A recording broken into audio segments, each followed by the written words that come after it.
5 United States Code of the rules submitted by the Department of Energy relating to Energy Conservation Program, Energy Conservation Standards for walk-in coolers and walk-in freezers.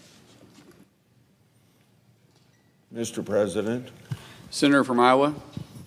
today, Senator Shaheen of New Hampshire and I are introducing a resolution. That resolution recognizes April as Sexual Assault Awareness and Prevention Month. Far too many Americans have suffered as a result of this terrible crime. Sexual violence doesn't discriminate. Statistics show that 2 in 5 women and 1 in 4 men will experience sexual assault sometime throughout their life. And yet, those numbers can't capture the pain, the fear, and the lifelong impact that survivors endure. We must ensure that these brave survivors know that they're not alone. That means expanding resources for survivors, holding criminals accountable, and fostering a culture where no one suffers in silence or shame. So, Senator Shaheen and I urge our colleagues to recommit to this cause, not just for this 1 month out of 12, but every day of the year. To survivors of sexual assault, we see you. We stand with you, and we will not stop fighting for you. I yield the floor, and I yield the floor.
Senator from Washington. Mr. President, I rise today to speak about the important role that Congress plays in ensuring our economy remains strong and very important for the American people to lower costs.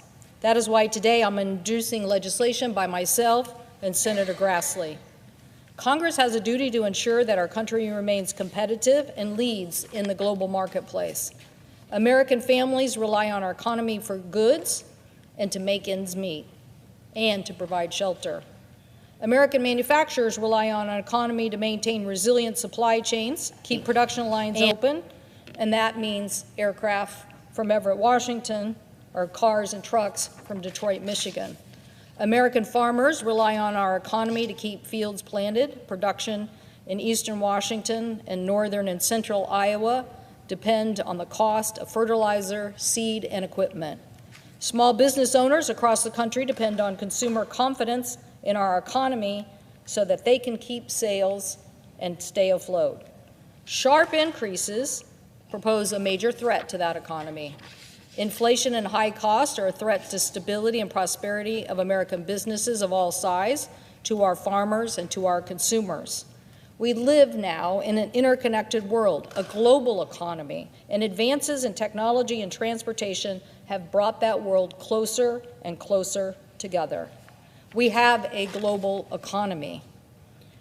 That is why it is so important to have rules-based trading systems that have been in place since World War II, and it is the bedrock of a global economy.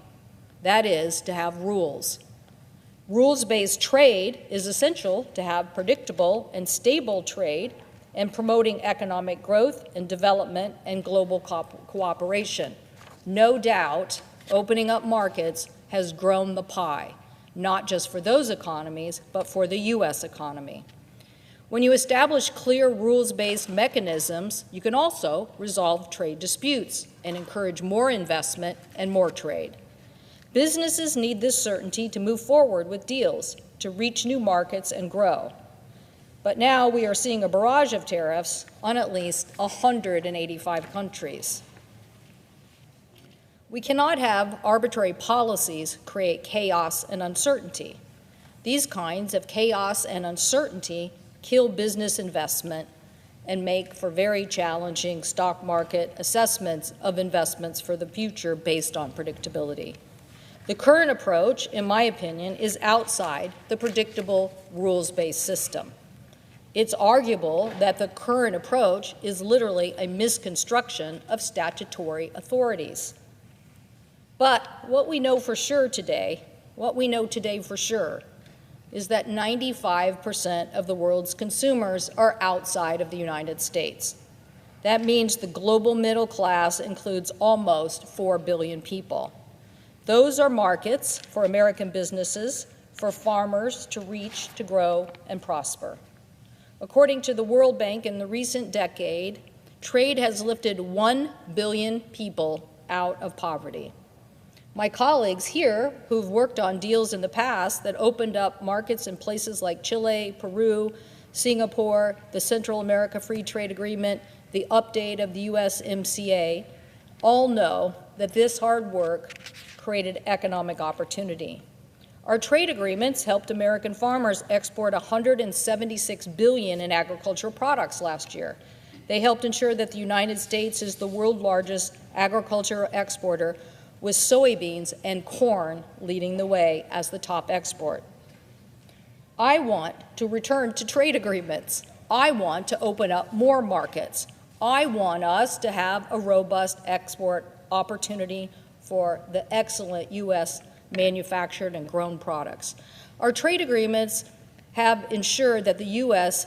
remained the second largest exporter of manufactured goods in the world, $2.06 trillion in 2024.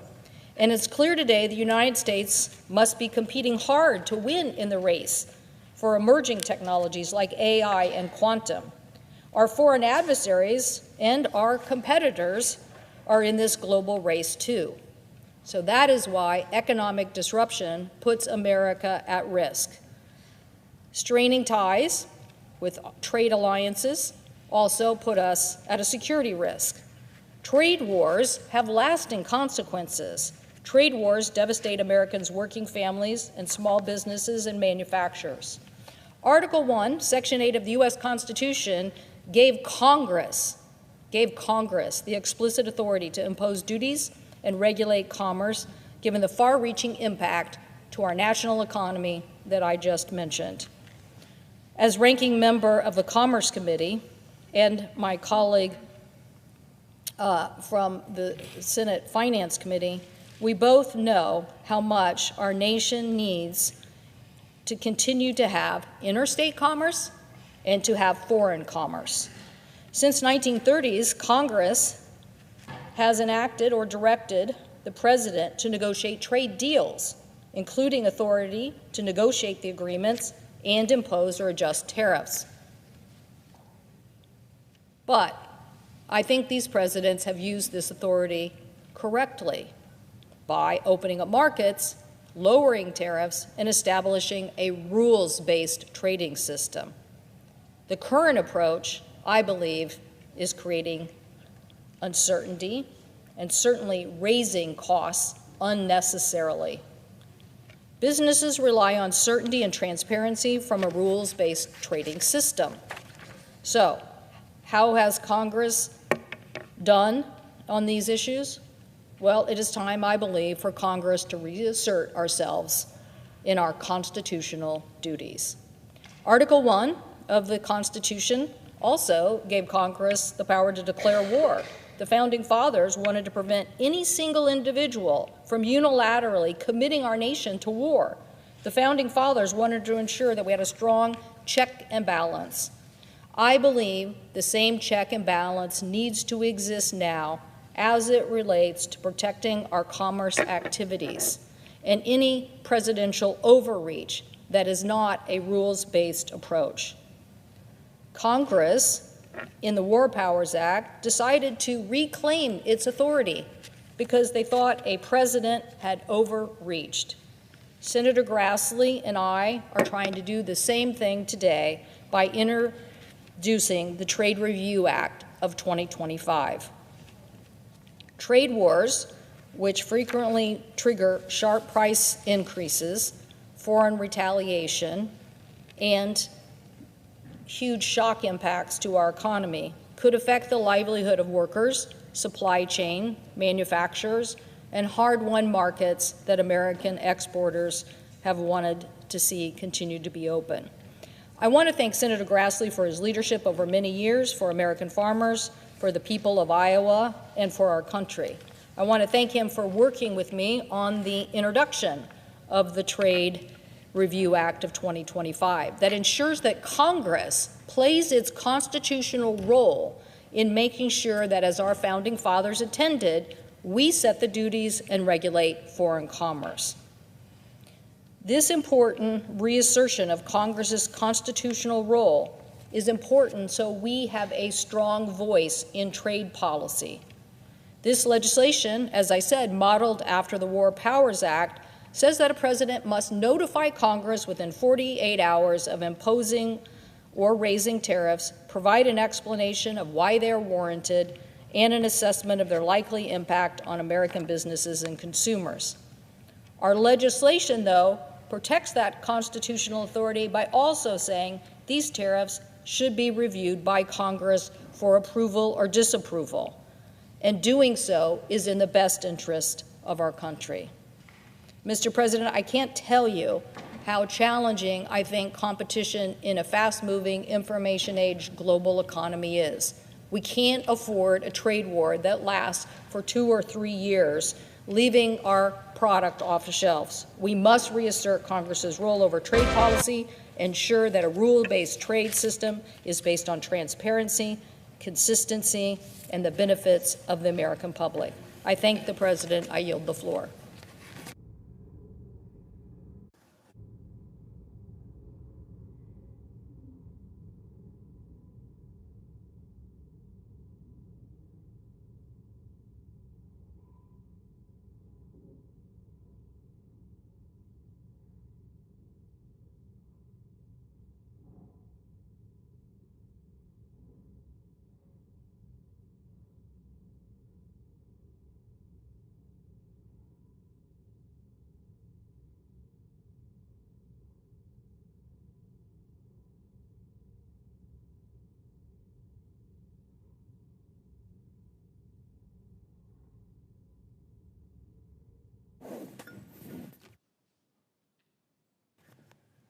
Mr. President.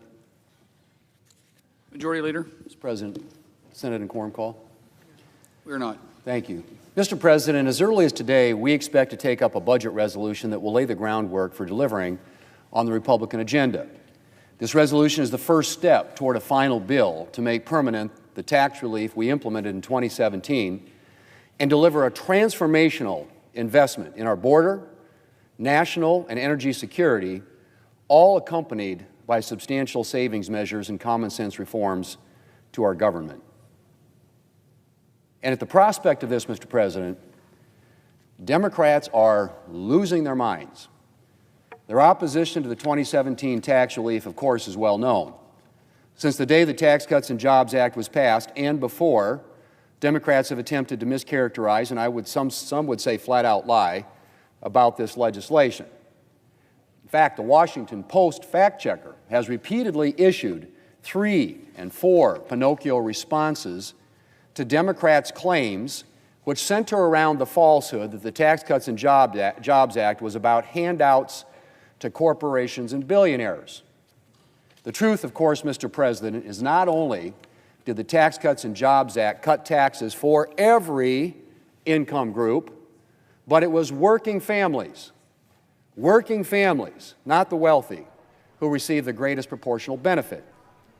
Let me just repeat that. The truth is that not only did the Tax Cuts and Jobs Act cut tax rates for every income group, but it was working families and not the wealthy who received the greatest proportional benefit. Those, Mr. President, are the facts.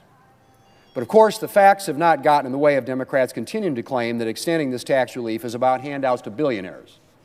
Democrats' latest hysteria is centered around the application of budget rules we'll use for this week's budget resolution. They claim that using a current policy baseline is somehow destroying Senate rules, even though the 1974 Congressional Budget Act, which governs this budget resolution, clearly states that it is the chairman of the Senate Budget Committee who determines the budget baseline used for budget resolutions. The senior senator from Vermont, who caucuses with the Democrats, confirmed that it's the chairman's role in a 2022 report when he was chairman of the Senate Budget Committee. And of course, Democrats themselves have previously advocated for the use of the current policy baseline. They basically invented it back in 1977, shortly after the Budget Act was enacted. Chairman Muskie, a Democrat from Maine and chairman of the Budget Committee, used a current policy baseline in his budget resolution because he thought it represented a more realistic benchmark. More recently, President Obama's fiscal year 2013 budget assumed $4.5 trillion of expiring tax cuts would be extended in the Democrats' baseline, matching current policy at the time. Jump forward to the Biden administration's most recent budget, in which Democrats explained that, and I quote, "Adjustments to the baseline are needed to better represent the deficit outlook under current policy and to serve as a more appropriate benchmark against which to measure policy changes," end quote. So, Mr. President, using the current policy baseline is not some bizarre new gimmick. I should also note, of course, that the Senate parliamentarian has deemed the Senate budget resolution, which uses the budget policy baseline, in order and ready for floor consideration. Democrats' sudden concern for saving money and protecting the character of the Senate is touching. Who would have guessed that the party that was so eager to tear down a fundamental Senate institution mere months ago by killing the Senate filibuster would suddenly develop such a passionate interest in defending the character of the Senate? But their hysteria is misplaced. Now, Mr. President, I do understand that Democrats are uncomfortable with the idea of tax relief. When you think that government knows best, and when your enthusiasm for new government programs is virtually unlimited, it's no surprise you'd prefer to maximize the flow of taxpayer dollars to the government. But Republicans believe fundamentally that Americans know best what to do with their money. And so no matter how many times Democrats attempt to distort or outright lie about what we're trying to do here, Republicans intend to deliver a permanent extension of the tax relief that we passed in 2017. Failing to extend this tax relief would result in a $2.6 trillion tax increase on those making less than $400,000 a year, as well as a $600 billion tax increase on small businesses. A typical family of four making $80,000 a year would end up sending an additional $1,700 to the government next year. $1,700. I'm quite sure they have better uses for that money than sending it to Uncle Sam. I said make this tax relief permanent, Mr. President, and I do mean permanent. Senate Republicans are united with the President in viewing a temporary extension as unacceptable. Americans should not have to live in fear of a tax hike every few years, and small businesses including family farms and ranches like those in my home state of South Dakota, need certainty about the tax outlook so they can plan for the future. Making the Tax Cuts and Jobs Act permanent will ensure that Americans' take-home pay does not go down, and it will have significant economic benefits. The National Federation of Independent Business reports that making the Small Business Section 199A deduction permanent would result in the creation of an additional 1.2 million jobs annually, with that number climbing as the law goes on. And the Tax Foundation reports that long-run gross domestic product would increase by a substantial 1.1%. That means more jobs and more opportunities for American workers. And interestingly enough, increasing federal revenues to the tune of about $3 trillion, which is the right way, Mr. President, by growing the economy. When the economy is growing and expanding, people are working, they're making money, they're taking realizations, they're paying taxes, and you know what? Government revenue goes up, not down, which is exactly what we experienced when we passed the 2017 Tax Cuts and Jobs Act 8 years ago now. Mr. President, as I said earlier, it was working families, not the wealthy, who received the greatest proportional benefit from that Tax Cuts and Jobs Act. And it is working families, not the wealthy, who will see the greatest proportional benefit from making this tax relief permanent. We are here to make sure that hardworking Americans have more breathing room, to make sure that our economy is providing them with jobs and opportunities, that they are not facing lower paychecks next year. Mr. President, I was proud to help draft the 2017 tax relief and put more money in American families' pockets. And I look forward to permanently extending it in the near future. Mr. President, I yield the floor, and I suggest the absence of a quorum. Clerk will call the roll. Ms. Alsobrooks.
Mr. President, Democrat leader.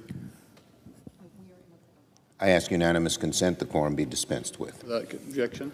So, Mr. President, yesterday, Donald Trump made one of the dumbest decisions he has ever made as president, and that's saying something.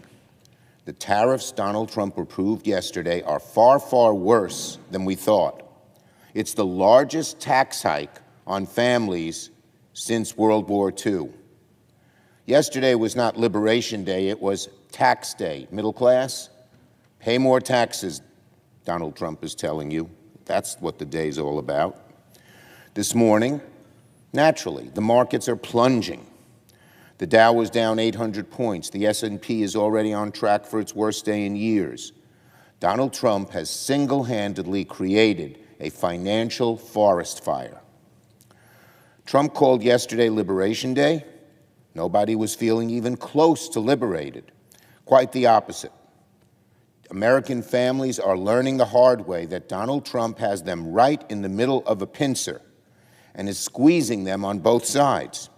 On the one side, Donald Trump is pushing tariffs that will cost working families an extra $5,000 a year. And by his own admission, he, quote, could not care less. On the other side, Donald Trump is working with Republicans to gut vital programs working families rely on, like Medicaid, Social Security, veterans programs. So there's a pincer. Trump's tariffs raise costs and pick people's pockets on one side. And Trump's budget and his budget cuts are taking away health care and benefits and veterans care on the other side. Now, there are smart ways to use tariffs, and there are dumb ways to use tariffs. Donald Trump is using tariffs in the dumbest way imaginable. In fact, Donald Trump slapped tariffs on penguins and not on Putin. Trump sanctioned the herd in McDonald Islands, only inhabited by penguins. And that's what happens when you don't have a clue as to what you're doing. You fire air traffic controllers, dismantle disease outbreak monitoring, sabotage Social Security and VA operations, censor climate data, defund public schools, an ND trade war on penguins. What is going on? Prices on groceries, prices on electronics, appliances, metals, beer, furniture, fertilizer, and so much more will go up. People's retirements are in peril as markets are in turmoil across the globe. And Donald Trump says, I couldn't care less. That's his quote, America. You're getting squeezed on both sides by his tariffs and his budget. And he says, I couldn't care less. The American people are learning quickly that Donald Trump is breaking all the promises he made in the campaigns, and he's not on their side. He couldn't care less. It's truly unbelievable to watch the sheer destruction Republicans are inflicting on Americans. We aren't even 100 days into President Trump's second term, and the Republicans this week will plow ahead to take away people's Medicaid. They're letting Elon Musk sabotage Social Security. He says it's a Ponzi scheme. He says he's okay if it's eliminated. What do these rich people know about how middle-class people struggle? It's a little coterie of billionaires that's running policy, and as I said, the middle class is getting squeezed by the pincers on both sides. What are they doing? Firing tens of thousands of epidemic responders, healthcare workers, food inspectors, abandoning veterans. And now, on top of all of that, it's been bad enough before, quote, Liberation Day, which is tax day. The Americans are going to pay $5,000 a year through his tariffs. For what? Why are they doing all this? Why would they do all this? Why would they hurt people, so many people, in so many ways? Why would they have that pincer squeeze them? I'll tell you why. One thing, one reason. Tax breaks for the billionaires. As I said, this is a coterie of billionaires running the government. Trump and Musk and Lutnick and so many others. You've heard the net worth of his cabinet. It's incredible. Cutting taxes for billionaires makes them squeeze the American people. It's utterly disgusting. President Trump should reverse course on his disastrous tariffs immediately, or else he risks plunging America into a recession. Some of the leading banks, the leading financial analysts, with no axe to grind, have greatly increased the odds that we will have a recession because of what Trump is doing. What president walks mindlessly into a recession, which means it's harder to get a job, harder to keep a job, harder to pay the bills? What president does that?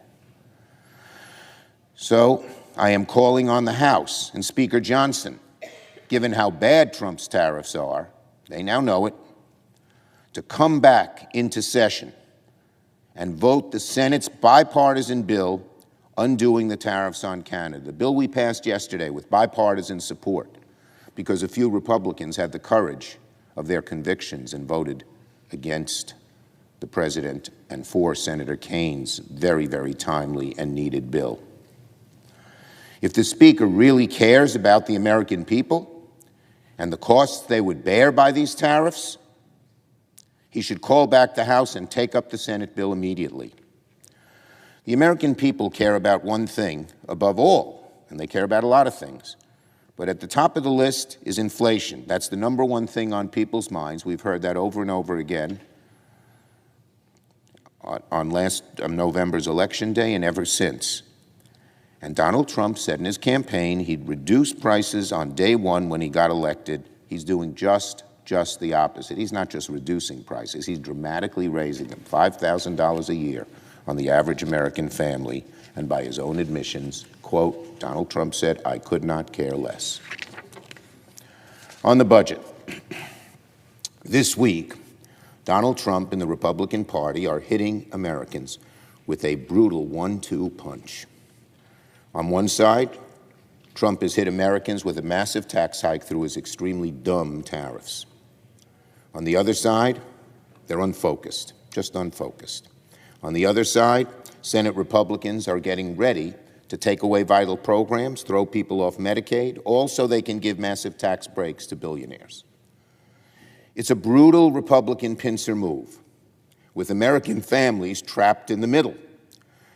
Trump's tariffs raise costs and picks people's pockets on one side, and Trump's budget cuts are taking away health care and benefits and veterans care on the other side.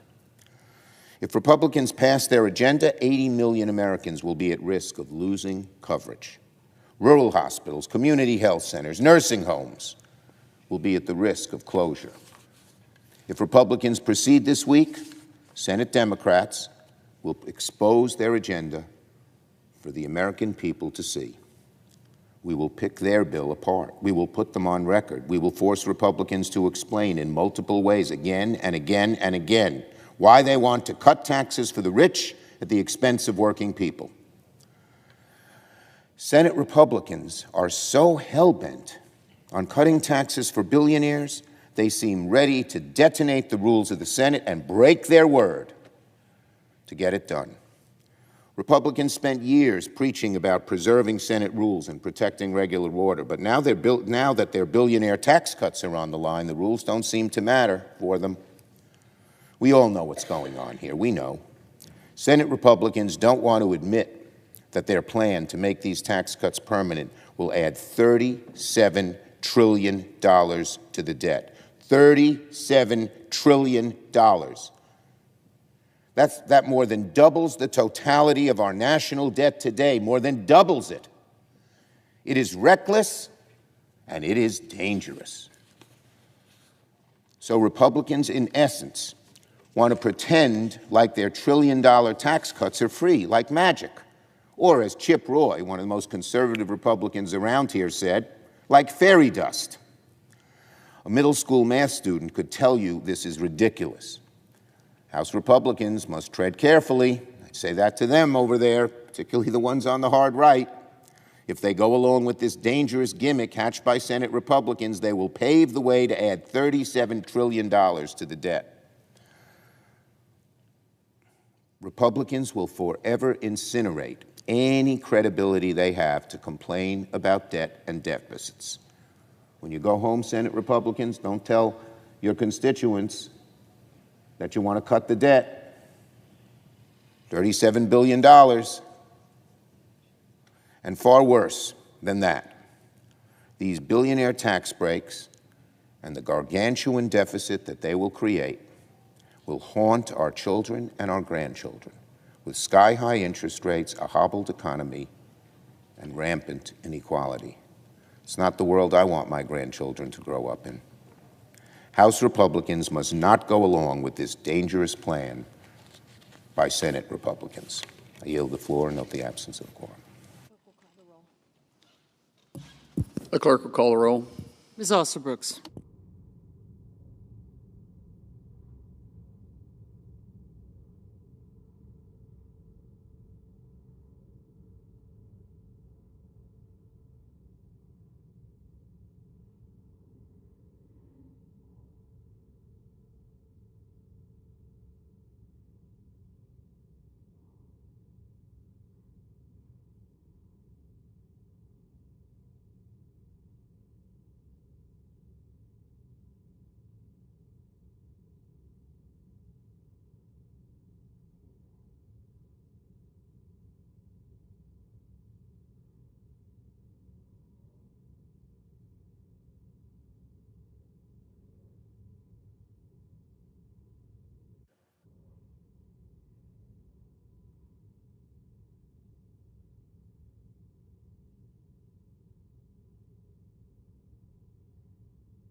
Mr. President.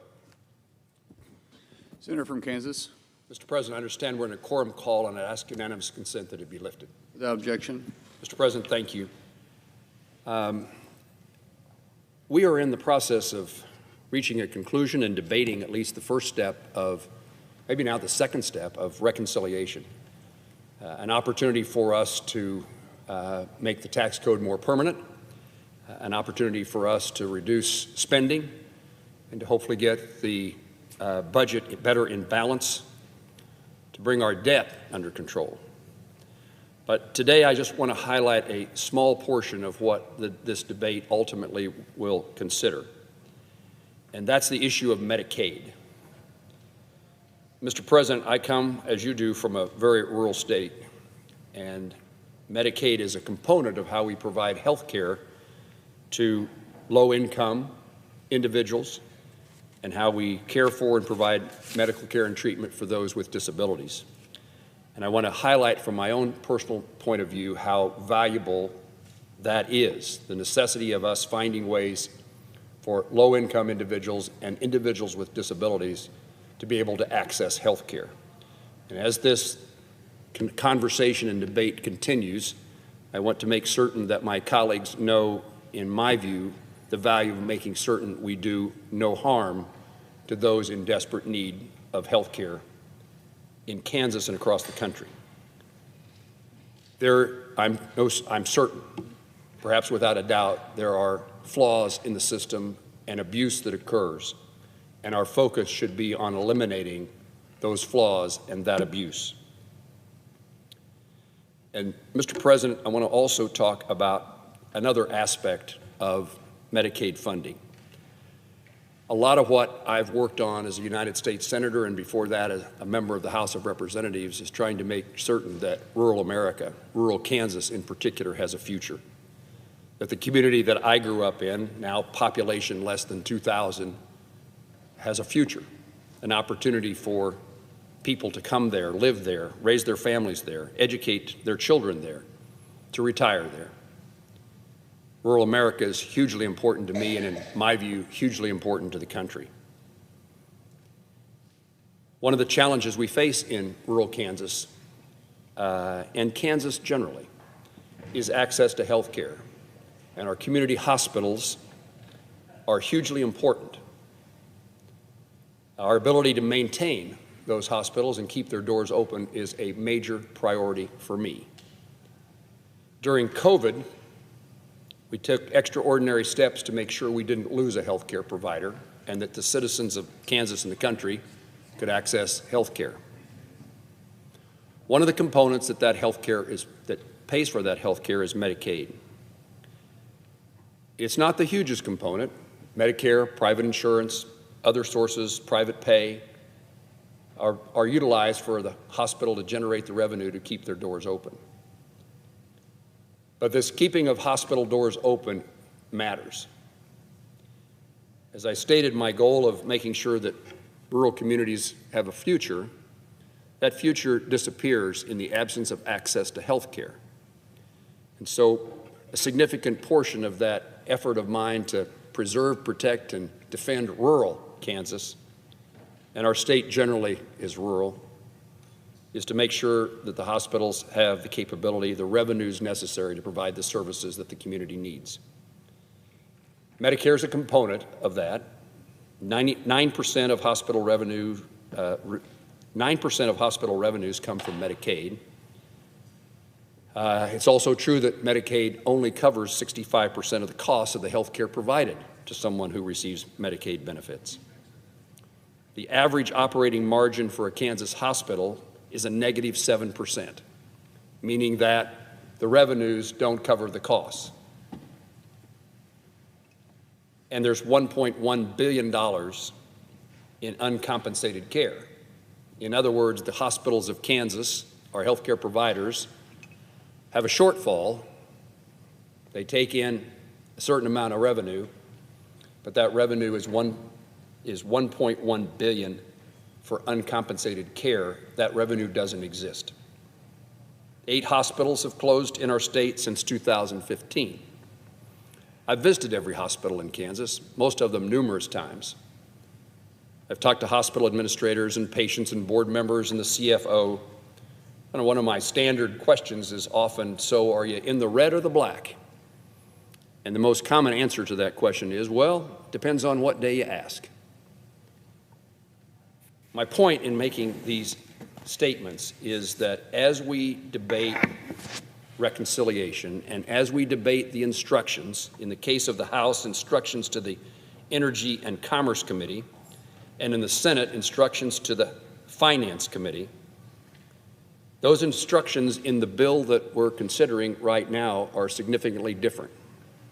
The instructions to the House Energy and Commerce Committee is to cut $888 billion from Medicaid. The instructions to the Senate Finance Committee is to cut $1 billion. Now, these are both, in both these circumstances, these are minimum amounts. But I wanted my constituents to know that, in my view, before this product is concluded, before this legislative endeavor is included, and we've sent the instructions to the committees, and the bills come back from the committees I want to make sure that we take into account the importance of people who are low income and have disabilities, and the importance of Medicaid to them, but also the broader issue of what it means to a community to lose its hospital. Often that hospital is the largest employer in communities across Kansas. That's a component, but the reality is that our citizens move away. If you're a young family and you're looking for a place to live, or you're a young family that has grown up in a community in the absence of access to health care, and it's broader than just hospitals. It's the hospital, it's the nursing home, it's the community pharmacist, it's the physician, it's the nurse practitioner, it's the chiropractor, it's the optometrist. All those individuals and their professions matter to whether or not communities across my state will be around for time to come. I want to highlight this issue today because the process is beginning that will set the stage for whether or not the future is bright for individuals and the communities they live in Kansas and across the country. Mr. President, I yield the floor. Mr. President. Majority Whip. Thank you, Mr. President. Mr. President, I just listened to my colleague from Kansas and just how commendable the example that he has set to go and visit absolutely every one of the single hospitals in the state of Kansas. That's an example for all of us, to get out and talk to our constituents, listen to what they have to say. And the senior senator for Kansas has, I think, set an example for all of us. He visits every county in his state repeatedly, yearly, and it's a model for all. So I'm so happy to hear him address these issues in this body this morning. Mr. President, I also heard the speaker speak, who was the senator from New York, Senator Schumer, and what I heard him do is something different. What he did is he mischaracterized a budget term called the current policy baseline. First and foremost, the Budget Committee has consulted with the Senate parliamentarian on the substitute amendment that we're bringing to the Senate today. The parliamentarian has deemed it appropriate for consideration under the Congressional Budget Act. The Budget Act was also clear. The Budget Committee chairman decides the baseline. I served in this body when it was the Democrats arguing in favor of the current policy baseline. That was in 2013, when President Barack Obama was in the White House. And the Obama administration and the Senate Democrat majority at the time argued that a current policy baseline was, quote, the appropriate reference point when it extended existing tax policy. Senate Republicans are simply following the law and the standard that the Obama administration wanted followed in 2013. Current policy baseline is how we make the tax cuts permanent. It is how we stop a $4 trillion tax increase.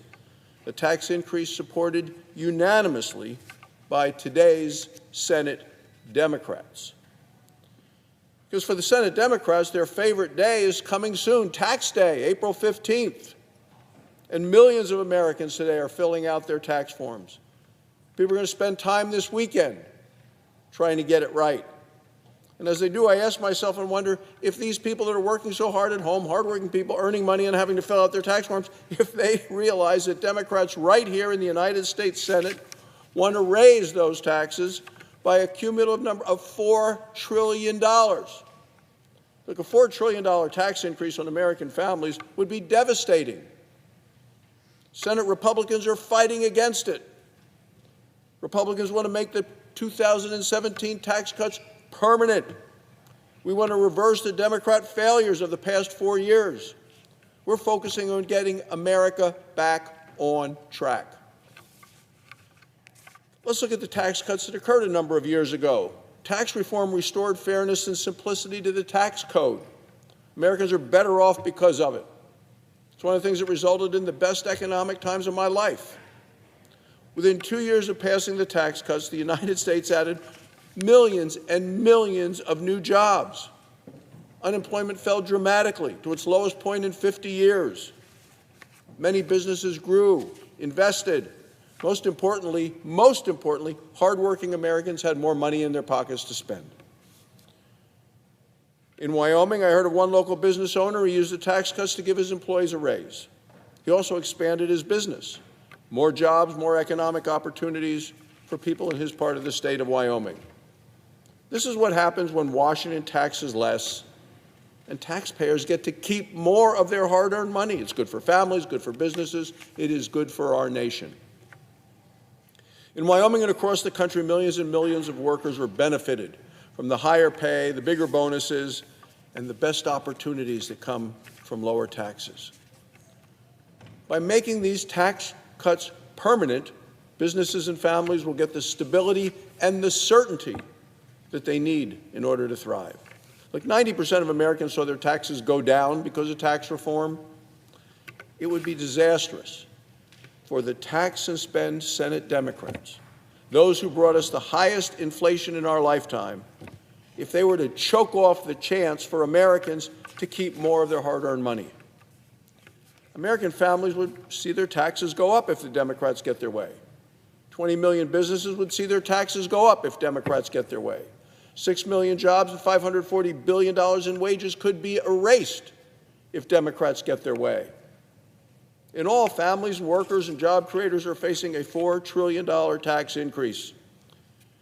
When Republicans passed this Tax Cuts and Jobs Act, Speaker Nancy Pelosi, she was Speaker of the House at the time of California, famously dismissed the savings and the bonuses and the benefits.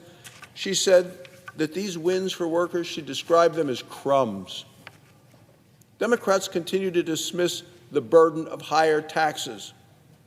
Listen to what Senator Elizabeth Warren of Massachusetts said. She said, cutting taxes was nothing more than tossing a few crumbs at the American people. Well, listen to what Senator Cory Gardner of New Jersey said. He blamed workers who received bonuses from tax reform for what he said, driving up the debt. Don't recall him saying that in his last 25 hours on the floor of the Senate. Didn't repeat it again. Democrats are out of touch with America's families. That's what's happening here. It's been proven by the results of the November election, and their condescending liberal attitude is a threat to the American dream. They just think they know better than everybody else. It's wrong for Democrats to force hardworking taxpayers to pay for wasteful Washington spending. But fortunately for the hardworking taxpayer of this country, President Trump is in the White House, Senate Republicans are in the majority, and common sense is coming to Washington. Senate Republicans are going to continue to put an end to this wasteful Washington spending because we stand with American workers, with the job creators, and with the small businesses of this country. Hardworking taxpayers are soon going to see where each and every senator stands. Thank you, Mr. President. I yield the floor.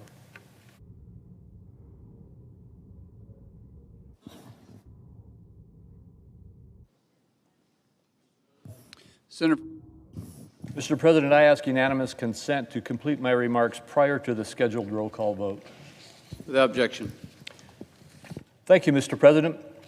Today I rise to urge my colleagues to vote in favor of the motion to invoke cloture on Dr. Mehmet Oz, who is nominated to serve as Administrator of the Centers for Medicare and Medicaid Services, or CMS. The CMS Administrator is responsible for overseeing health care programs that cover tens of millions of Americans, including Medicare, Medicaid, and the Children's Health Insurance Program, or CHIP. At his hearing, Dr. Oz spoke strongly about his desire to modernize CMS and encourage a healthy lifestyle for all Americans. His vision for treating the underlying causes of chronic disease and equipping providers with innovative technologies to serve patients will also be a much-needed sea change at CMS. I'm confident that his years spent as a leading physician and public health advocate make him duly qualified to accomplish these goals, and I look forward to working with him if confirmed. Dr. Oz clearly met the standard of the Finance Committee's arduous nomination process, and I thank him for the diligence and accessibility he displayed during the extensive meetings he had with committee members and staff, in addition to responding to hundreds of questions for the record. I strongly encourage my colleagues to join me in advancing his nomination. I yield the floor.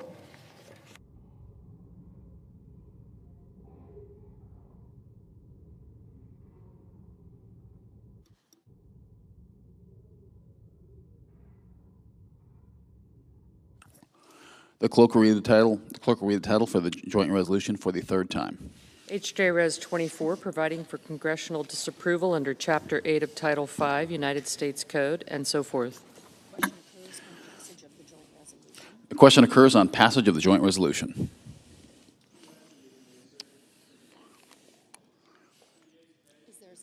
Is there a sufficient second? There appears to be. Clerk will call the roll. Ms. Alsobrooks, Ms. Baldwin, Mr. Banks, Mr. Barrasso, Mr. Bennett, Mrs. Blackburn, Mr. Blumenthal.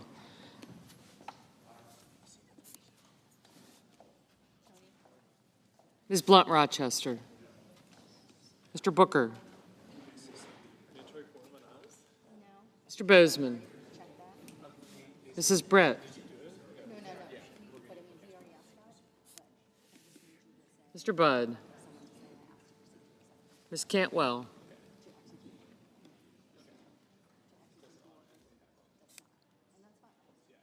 Mrs. Capito,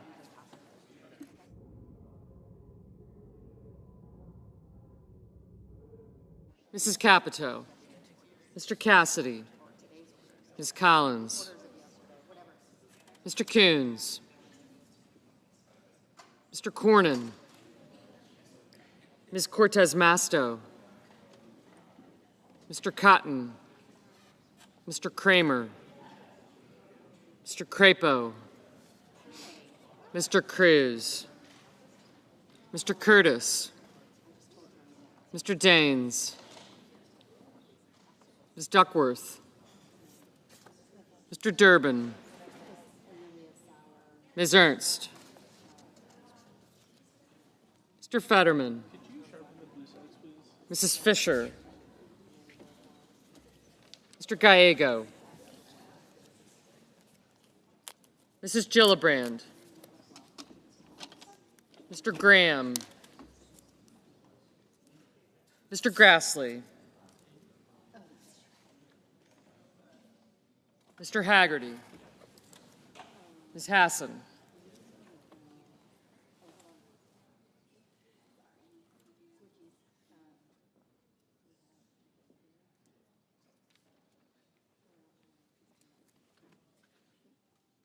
Mr. Hawley, Mr. Heinrich, Mr. Hickenlooper, Ms. Hirono, Mr. Hoven, Mr. Husted, Mrs. Hyde-Smith, Mr. Johnson, Mr. Justice, Mr. Kane, Mr. Kelly, Mr. Kennedy, Mr. Kim, Mr. King, Ms. Klobuchar,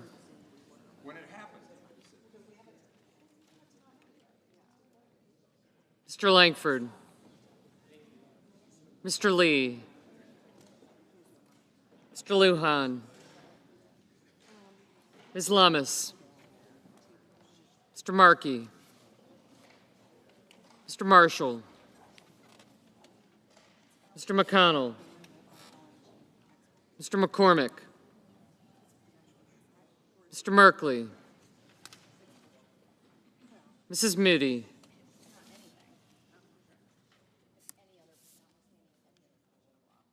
Mr. Moran, Mr. Marino, Mr. Mullen, Ms. Murkowski, Mr. Murphy, Mrs. Murray, Mr. Ossoff, Mr. Padilla, Mr. Paul, Mr. Peters, Mr. Reed, Mr. Ricketts, Mr. Risch, Ms. Rosen, Mr. Rounds, Mr. Sanders, Mr. Schatz, Mr. Schiff, Mr. Schmidt, Mr. Schumer, Mr. Scott of Florida, Mr. Scott of South Carolina, Mrs. Shaheen, Mr. Sheehy, Ms. Slotkin, Ms. Smith, Mr. Sullivan, Mr. Thune, Mr. Tillis,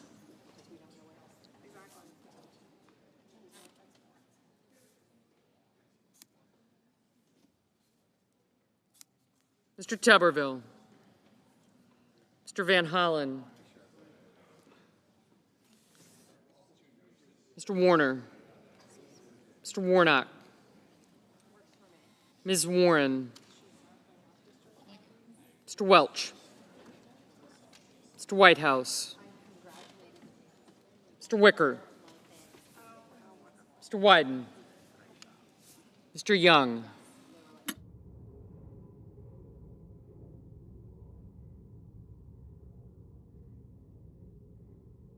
Senators voting in the affirmative: Barrasso, Capito, Haggerty, McCormick, Moran, Scott of Florida, and Sheehy. Senators voting in the negative: Gillibrand, Hassan, King, Lujan, and Rosen.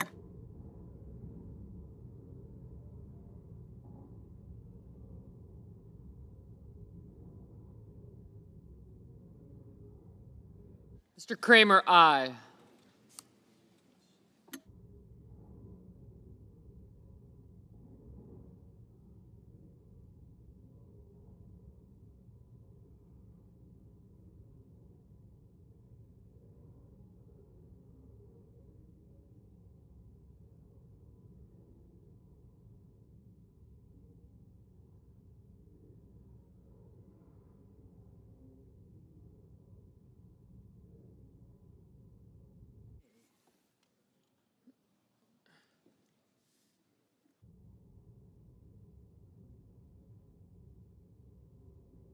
Mr. Wyden, no.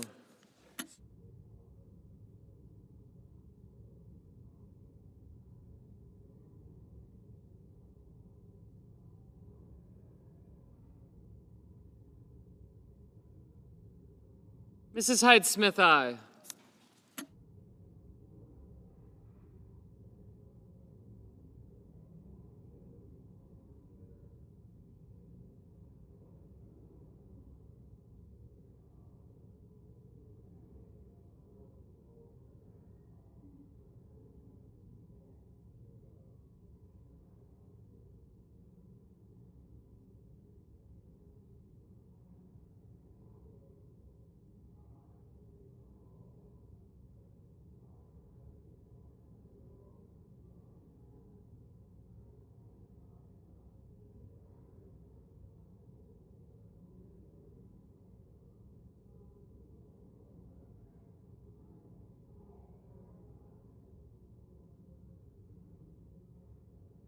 Ms. Warren, no.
Mr.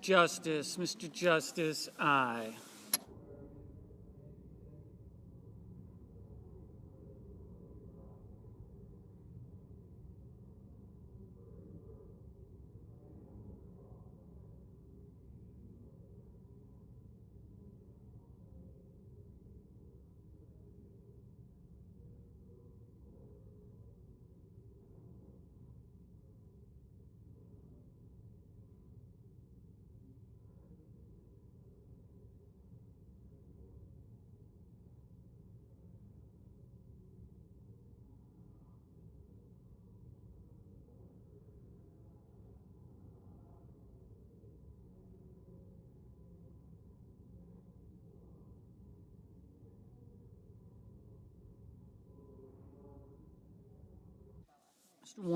Mr. Warnock, no. Mr. Cruz, aye.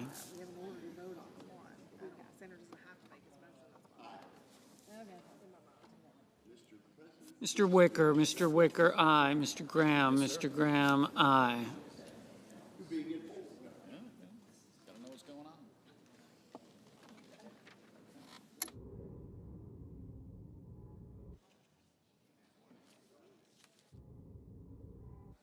Mrs. Fisher, aye. Ms. Cantwell, no.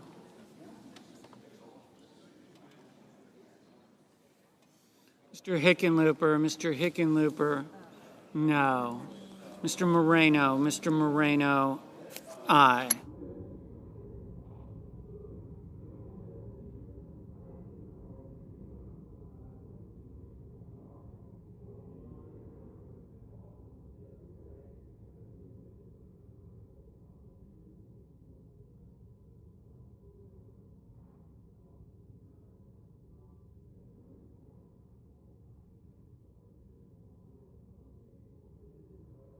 Mr. Crapo, aye. Mr. Mullen, aye.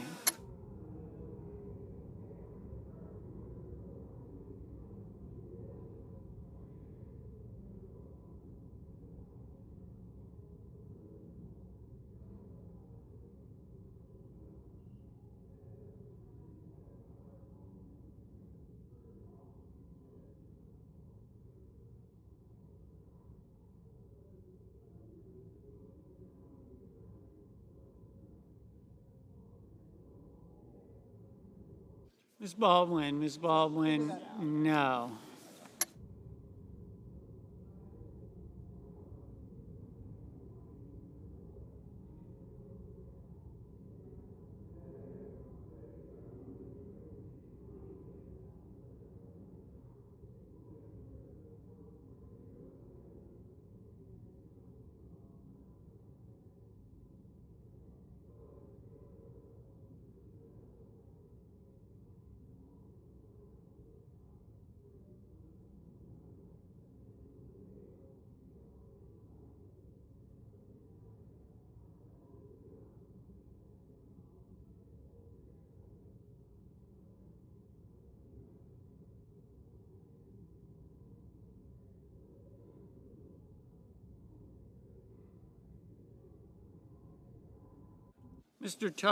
Mr. Tuberville, aye. Mr. Murphy, no. Mr. Marshall, aye.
Mr. Husted, aye.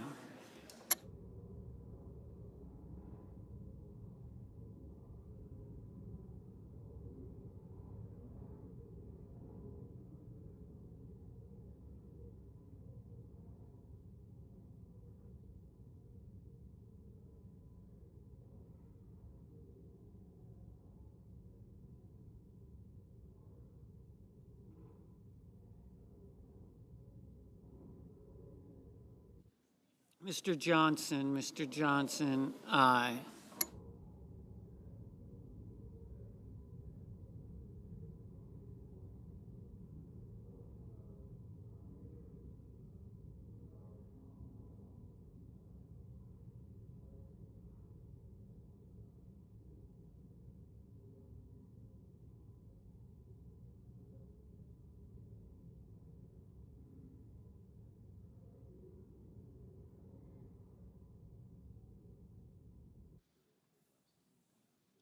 Mr. Budd, aye. Mr. Rounds, aye.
Mr. Risch, aye.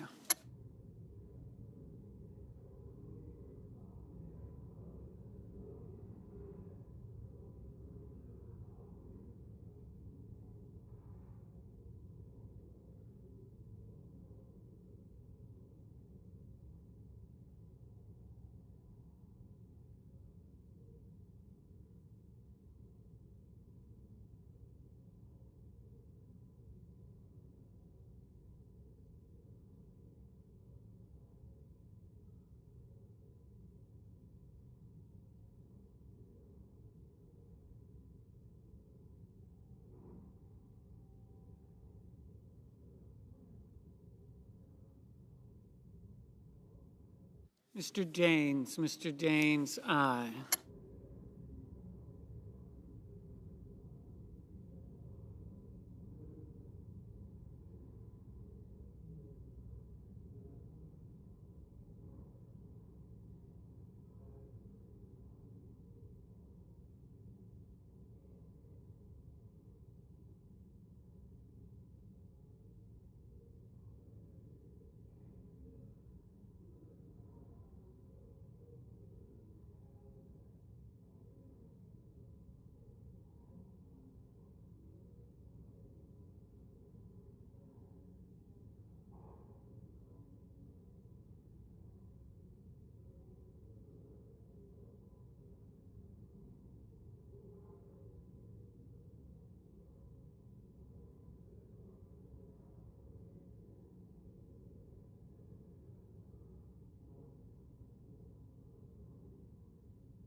Mr. Kennedy, aye.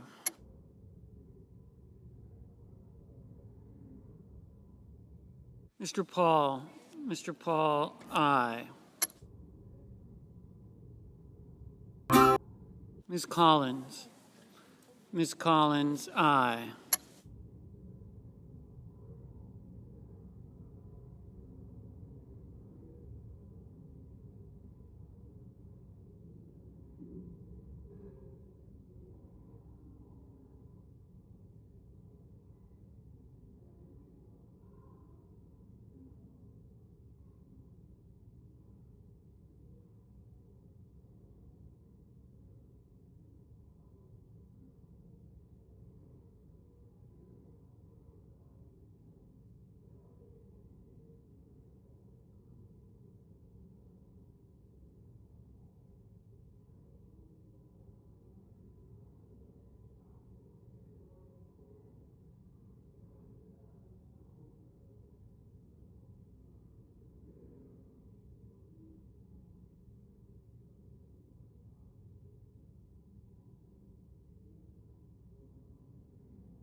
Mr. Kane, no. Mrs. Moody, aye. Mrs. Brett, aye.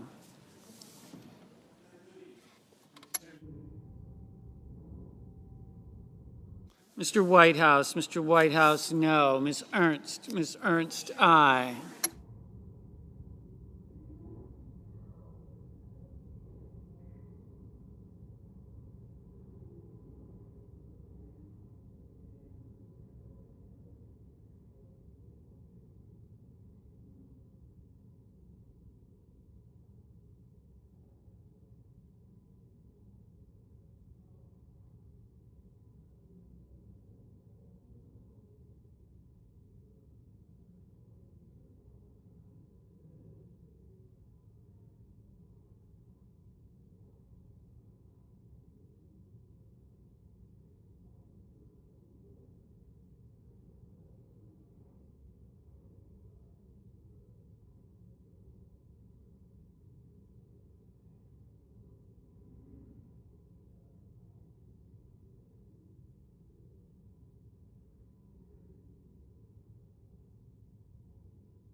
Mr. Padilla, no. Mr. Cornyn, aye.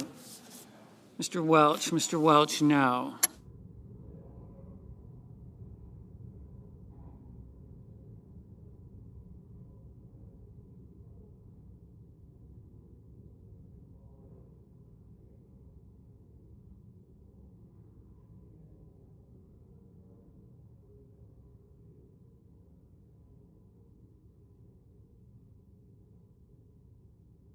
Mr. Durbin, no. Mr. Schiff, no.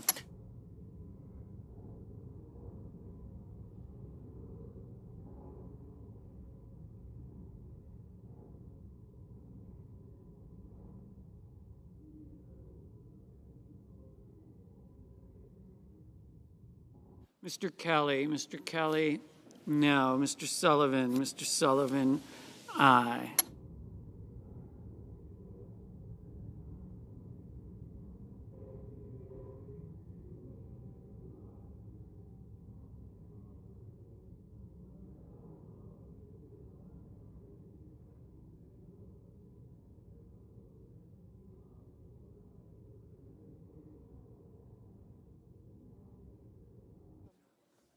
Mr. Banks, aye.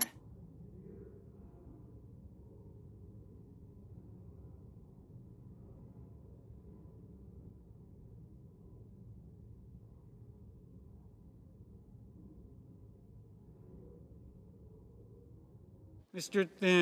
Thune, aye.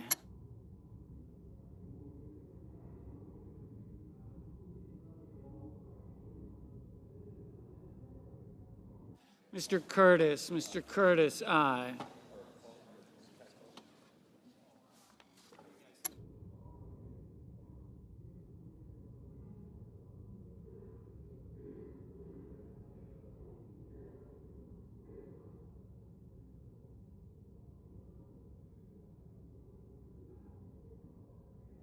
Mr. Lee, aye. Mr. Cassidy, aye.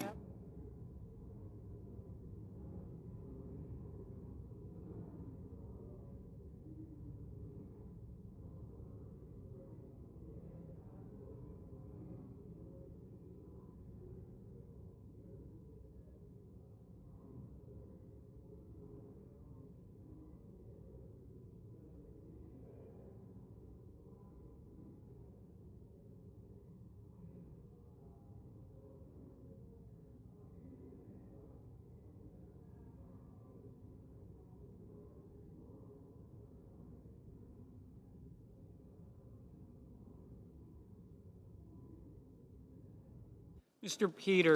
Peters, no.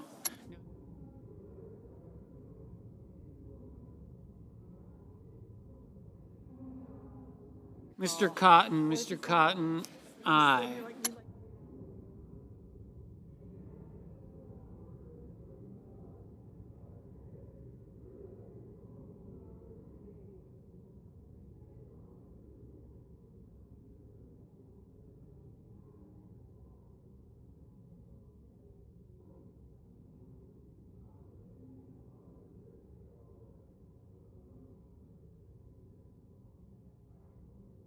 Mr. Langford, aye.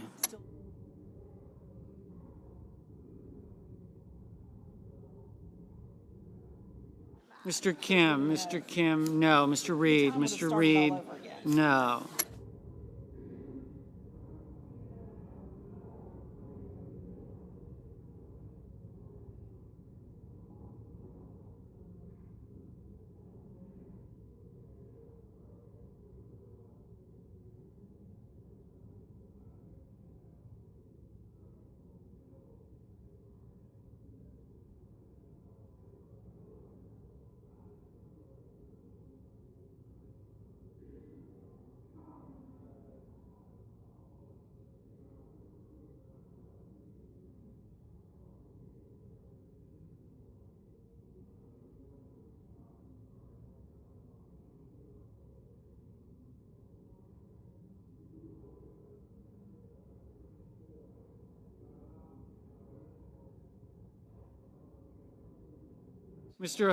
Mr. Hoven, aye.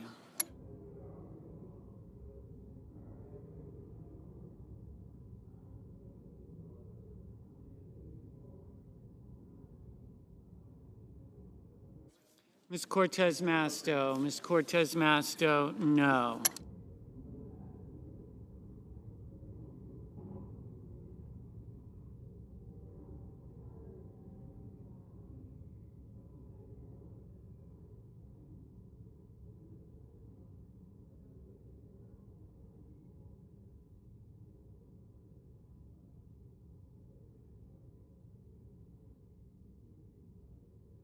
Mr. Grassley, aye.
Ms. Lummis, aye.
Mr.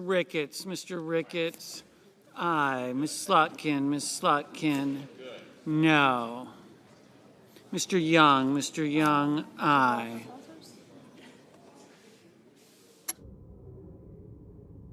Mr. Booker, no.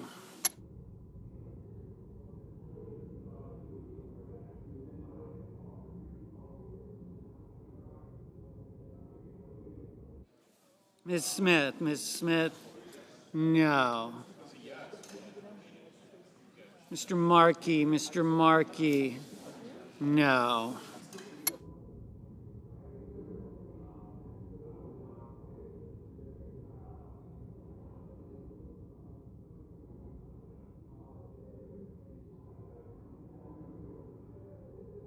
Mr. Schmidt, aye. Ms. Duckworth, no. Mr. Bozeman, aye.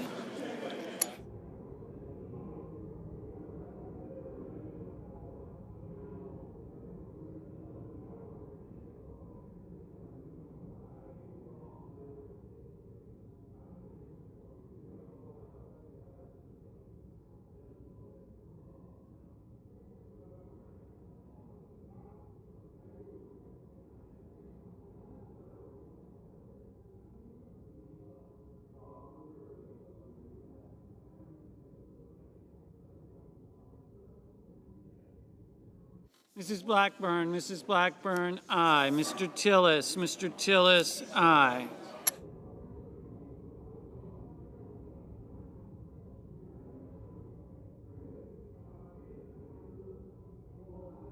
Ms.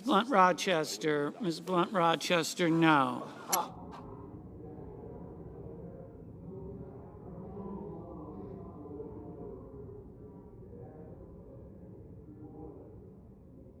Mr. Schatz, no.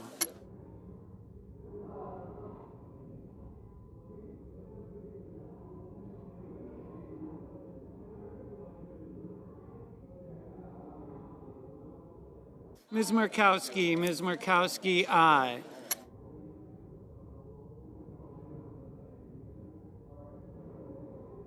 Mr. Sanders, no.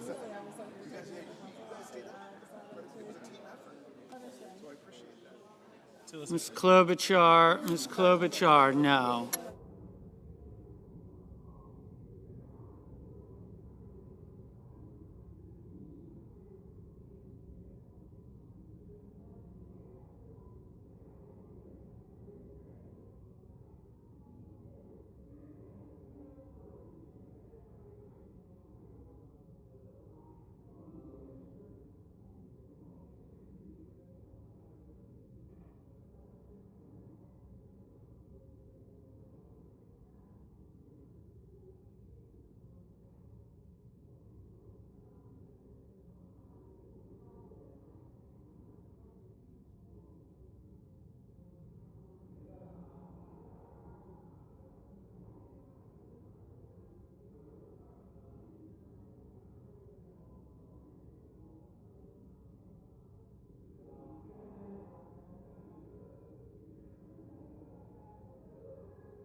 Mr. McConnell, aye.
Mr. Schumer, no.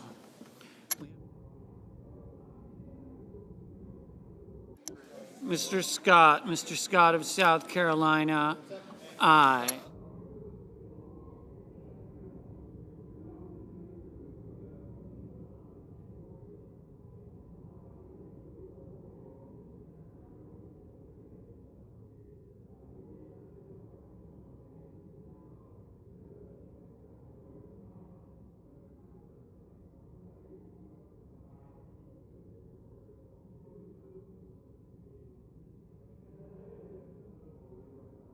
Mr. Hawley, aye.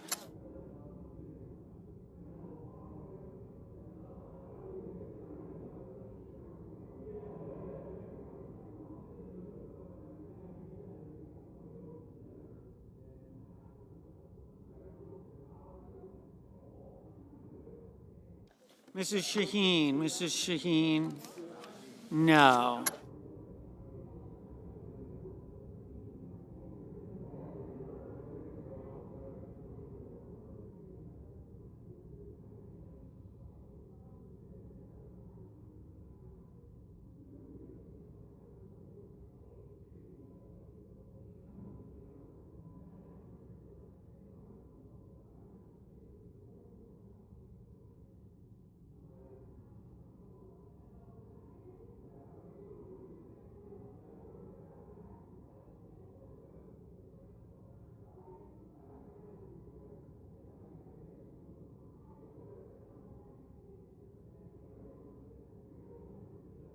Mr. Blumenthal, no.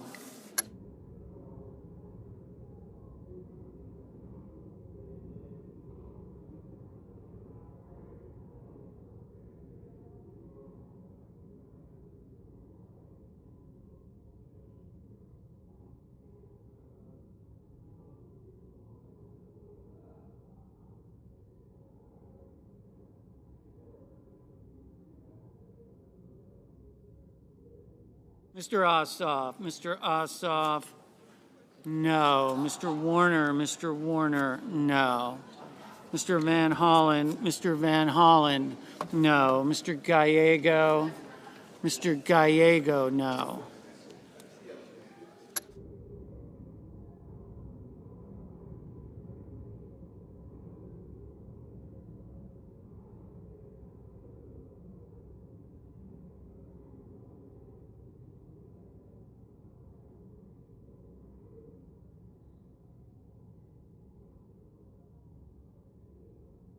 Mr. Fetterman, no.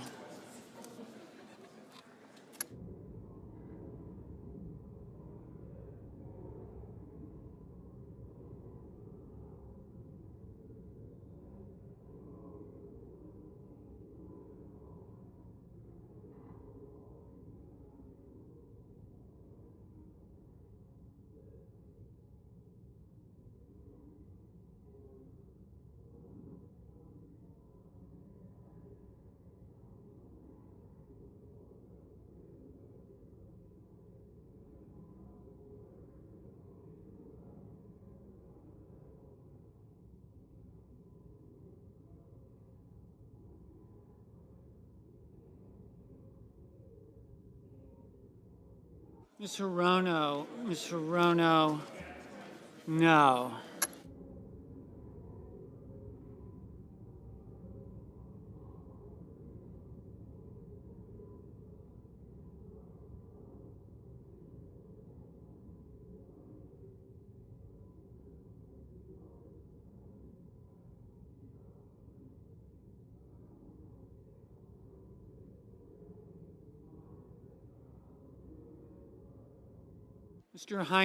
Mr. Heinrich, no.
Yeas are 53, nays are 42. Joint resolution is passed. Under the previous order, the Senate will proceed to executive session and resume consideration of the following nomination, which the clerk will report. Nomination, Department of Justice, Dean Sauer of Missouri, to be Solicitor General of the United States. Question is on the nomination.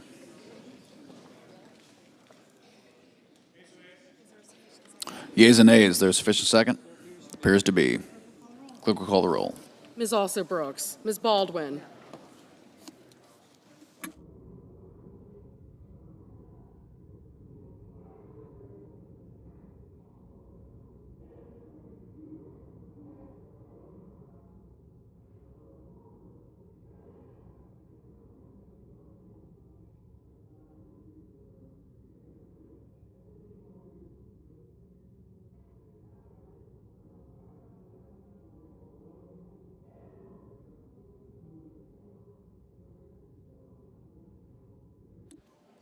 Mr. Banks, Mr. Barrasso, Mr. Bennett, Mrs. Blackburn,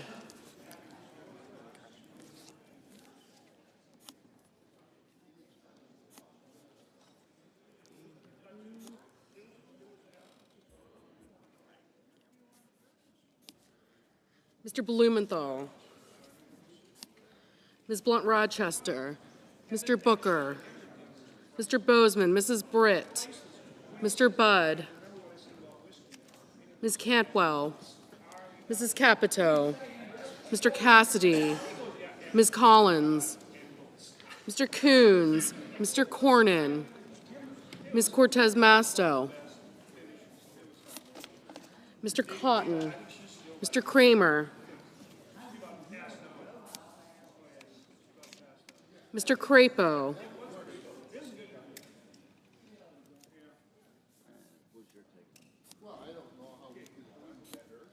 Mr. Cruz, Mr. Curtis,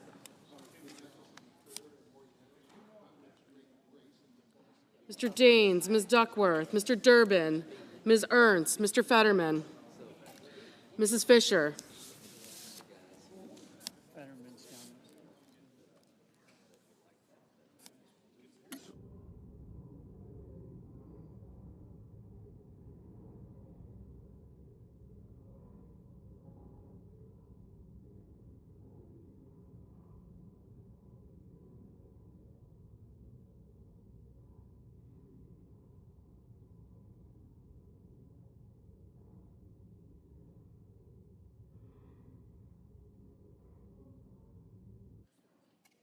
Mrs. Fisher, Mr. Gallego, Mrs. Gillibrand, Mr. Graham, Mr. Grassley, Mr. Haggerty, Ms. Hassan,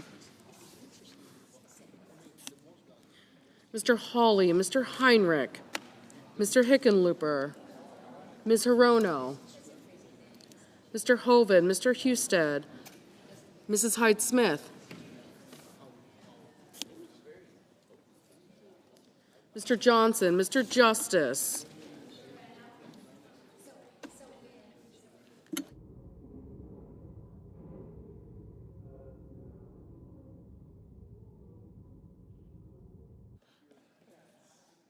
Mr. Johnson, Mr. Justice, Mr. Kane, Mr. Kelly, Mr. Kennedy, Mr. Kim, Mr. King, Ms. Klobuchar, Mr. Langford, Mr. Lee, Mr. Lujan, Ms. Lummis, Mr. Markey, Mr. Marshall, Mr. McConnell, Mr. McCormick, Mr. Merkley, Mrs. Moody, Mr. Moran, Mr. Moreno, Mr. Mullen, Ms. Murkowski, Mr. Murphy, Mrs. Murray, Mr. Ossoff, Mr. Padilla, Mr. Paul, Mr. Peters, Mr. Reed, Mr. Ricketts, Mr. Risch, Ms. Rosen, Mr. Rounds, Mr. Sanders, Mr. Schatz, Mr. Schiff, Mr. Schmidt, Mr. Schumer, Mr. Scott of Florida, Mr. Scott of South Carolina, Mrs. Shaheen,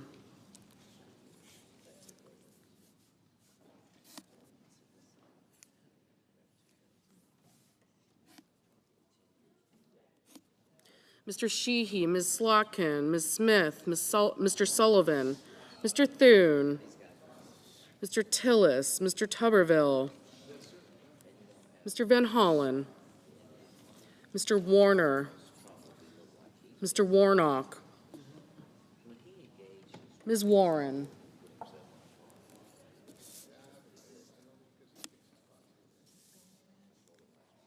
Mr. Welch, Mr. Whitehouse, Mr. Wicker, Mr. Wyden, Mr. Young.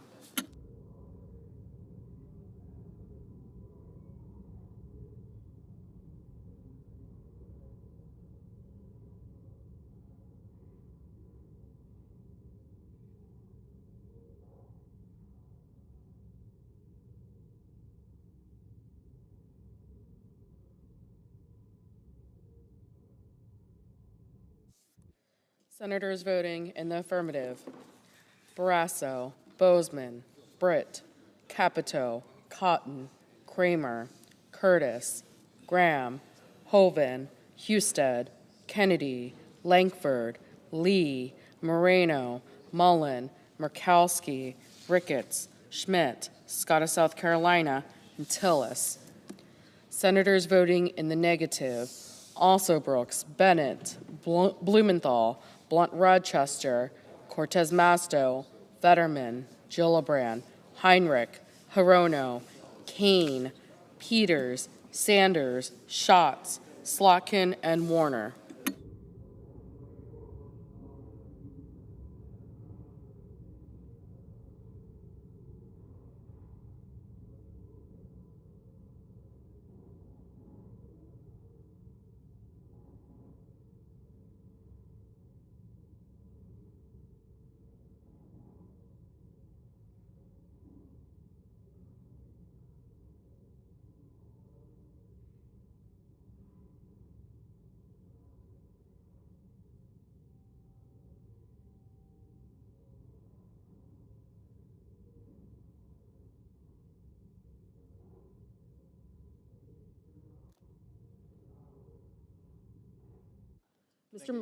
Mr. McConnell. Yes. Mr. McConnell, aye.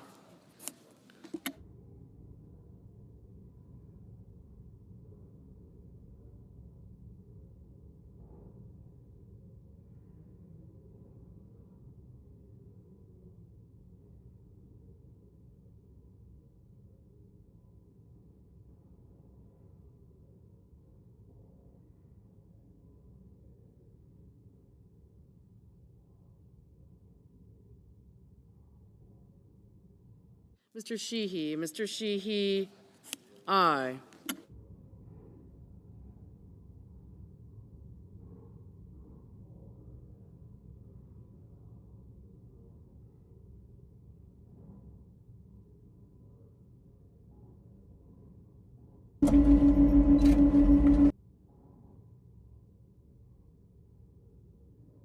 Ms. Hassan, no. Mr. Kim, no.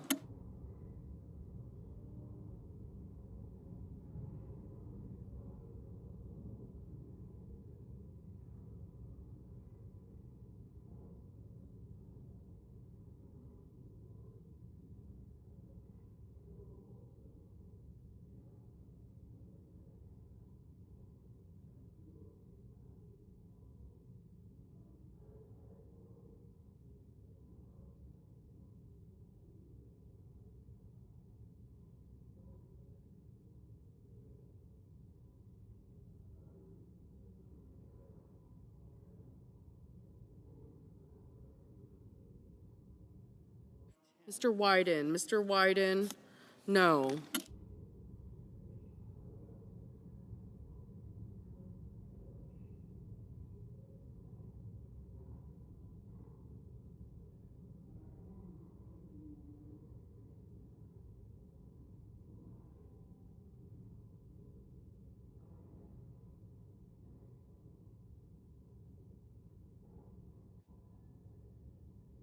Mr. Gallego, no.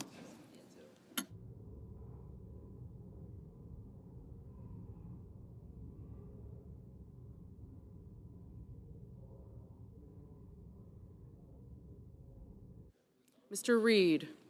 Reed, no.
Mr. Scott of Florida, aye.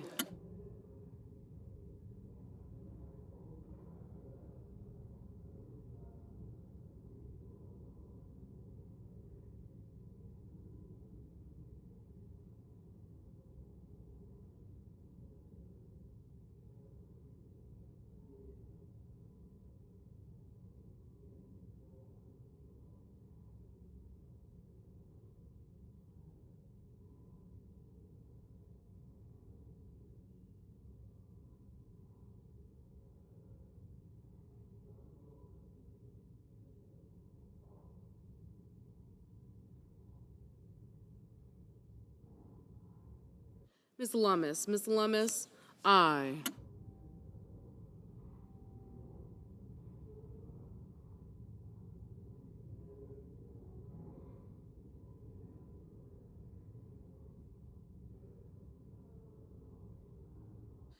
Mr. Wicker, aye.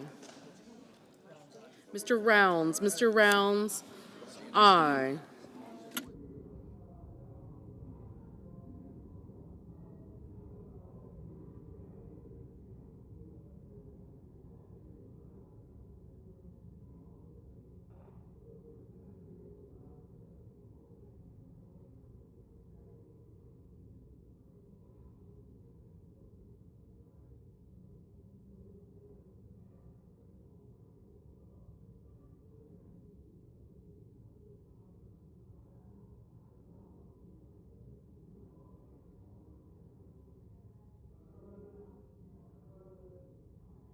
Mr. Grassley, aye. Mr. Marshall, aye.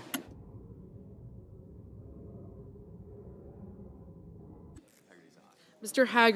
Haggerty, aye.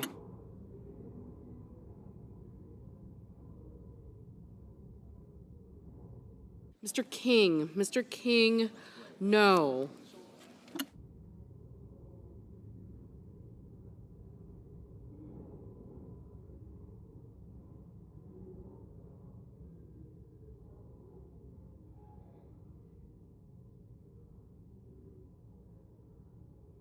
Mr. Welch, no.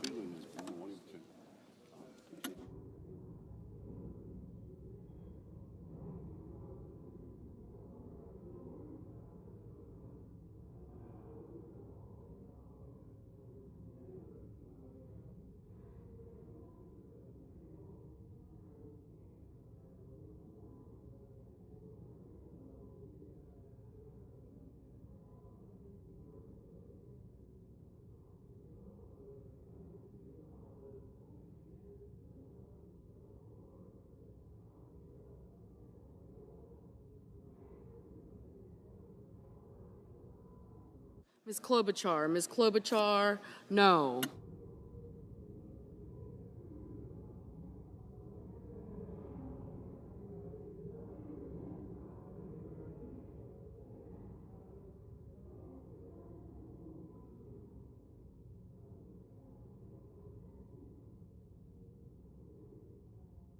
Ms. Ernst, aye. Mr. Kelly, no.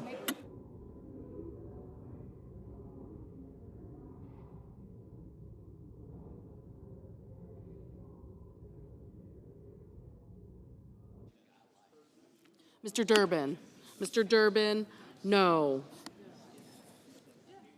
Mr. Booker, no.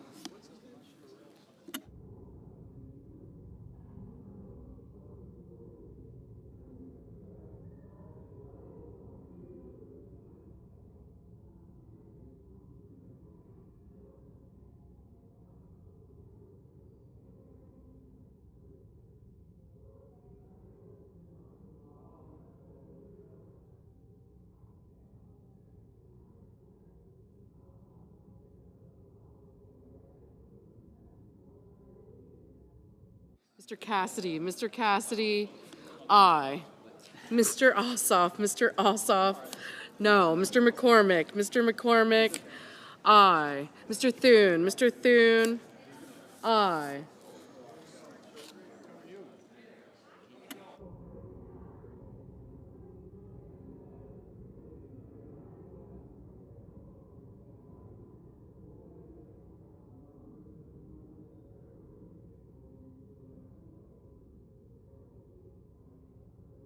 Mrs. Moody, aye.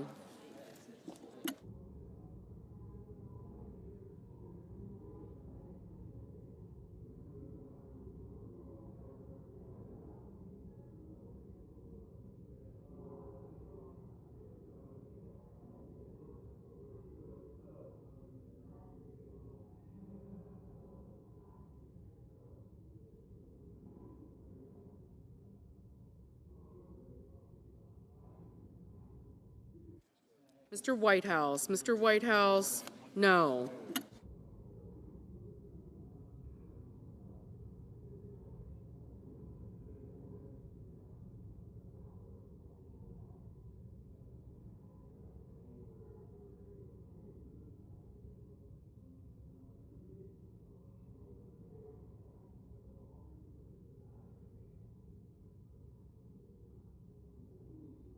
Ms. Cantwell,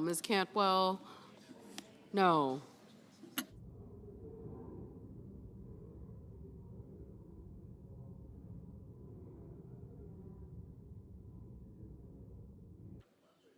Ms. Warren, no.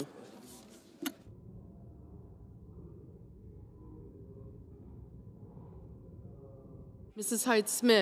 Hyde Smith, aye.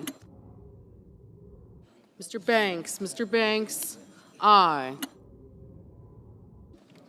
Mr. Markey. Mr. Markey, no.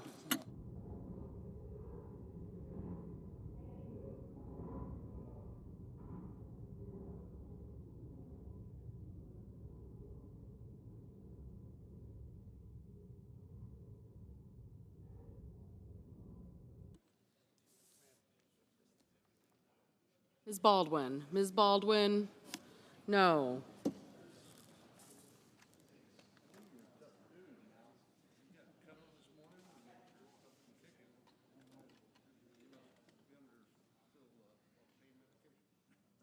Ms. Collins. Ms. Collins, aye.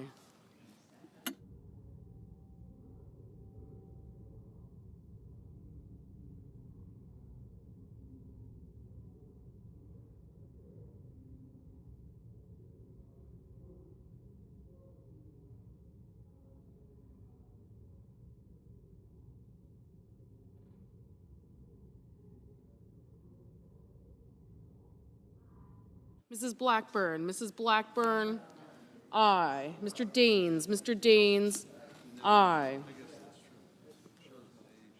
Mr. Cornyn. Mr. Cornyn, aye. Mr. Risch. Mr. Risch, aye.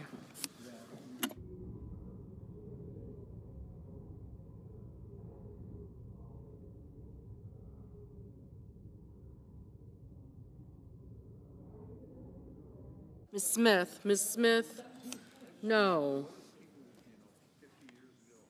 Mr. Merkley. Mr. Merkley, no. Mr. Lujan. Mr. Lujan, no.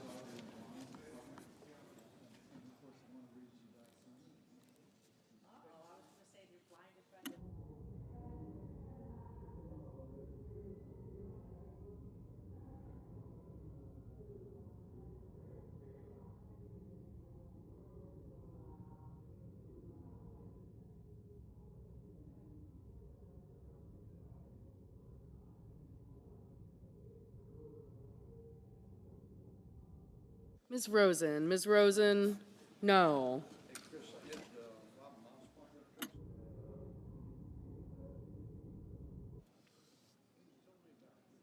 Mr. Cruz. Mr. Cruz, aye.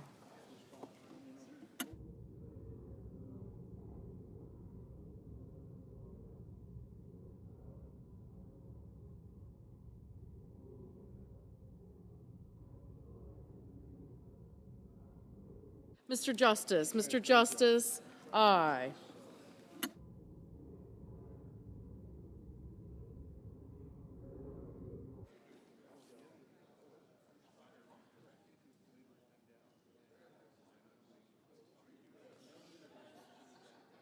Mr. Hawley. Mr. Hawley, aye. Mr. Warnock. Mr. Warnock, no.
Ms. Duckworth. Ms. Duckworth, no.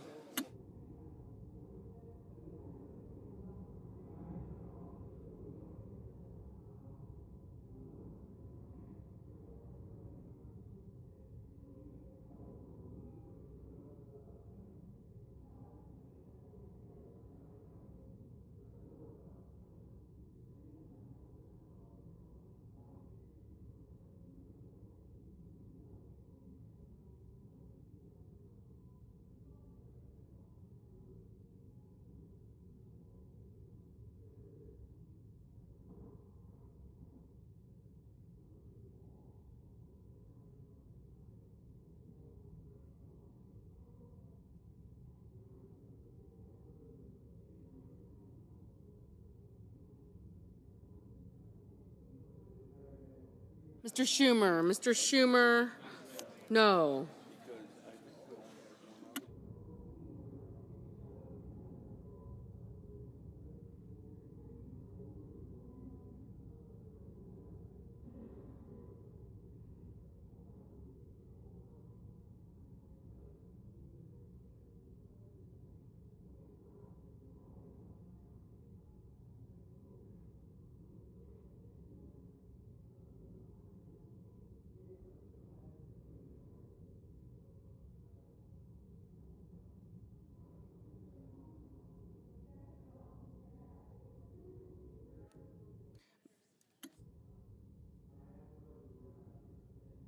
Mr. Moran, Mr. Moran, aye.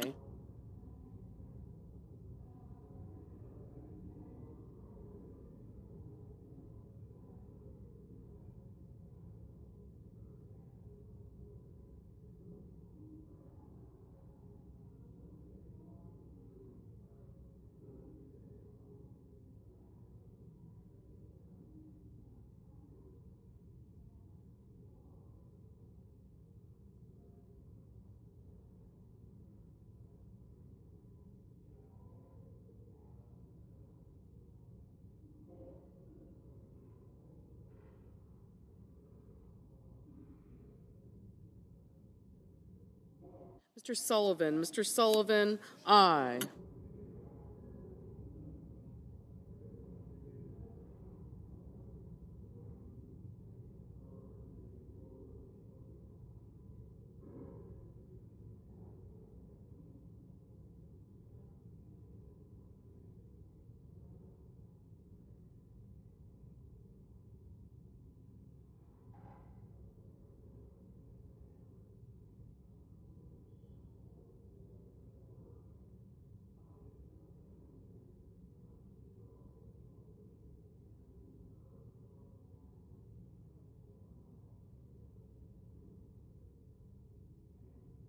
Mr. Schiff, no.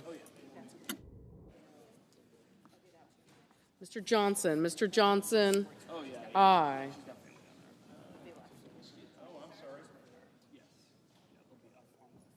Mr. Young, aye. Mr. Hickenlooper, no.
Mr.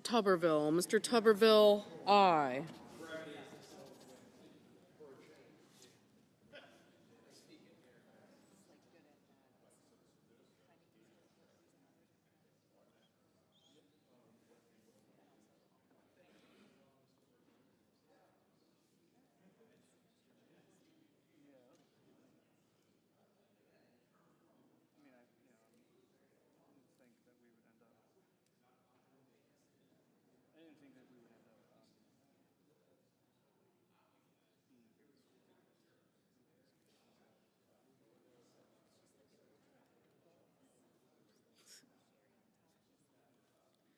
Whipped cream and cherry and sprinkles.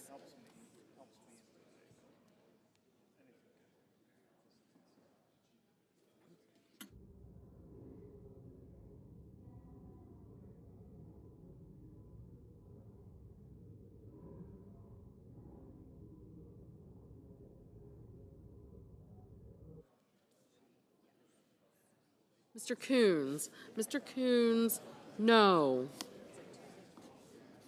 Mr. Paul. Mr. Paul, aye. Mr. Budd. Mr. Budd, aye.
Mr. Padilla. Mr. Padilla, no.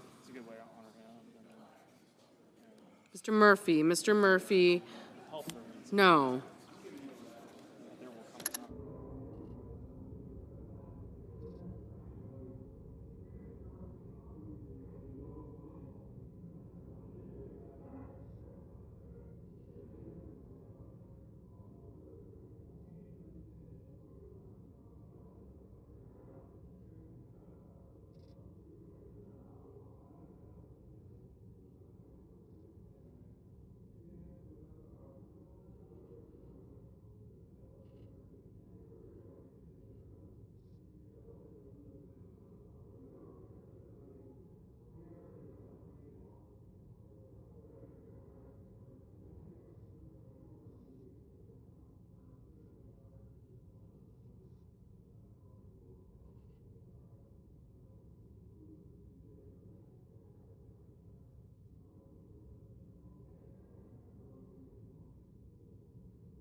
Mr. Van Hollen. Mr. Van Hollen, no.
Mrs. Fisher. Mrs. Fisher, aye.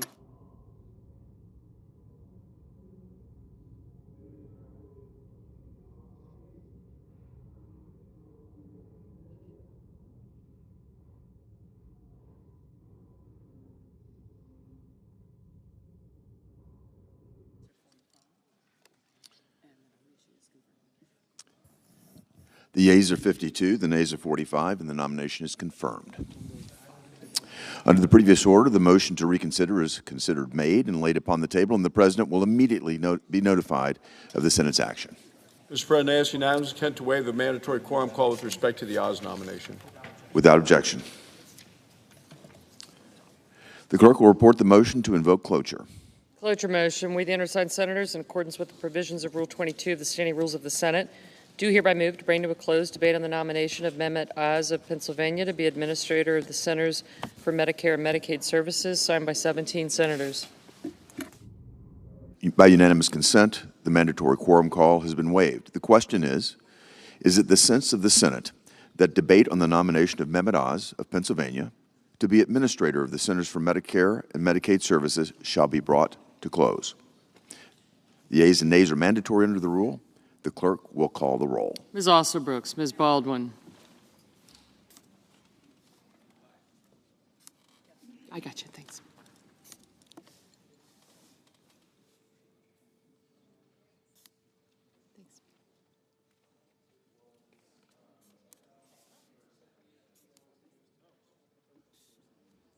Mr. Banks, Mr. Barrasso.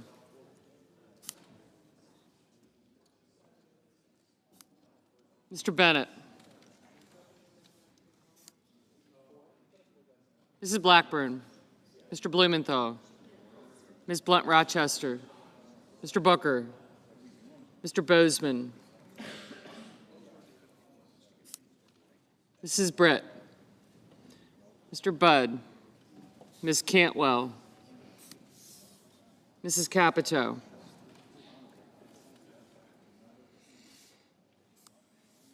Mr. Cassidy, Ms. Collins, Mr. Coons, Mr. Cornyn, Ms. Cortez Masto, Mr. Cotton, Mr. Kramer, Mr. Crapo, Mr. Cruz, Mr. Curtis. Thanks, sir. All right, guys. Thank you. Mr. Daines, Ms. Duckworth,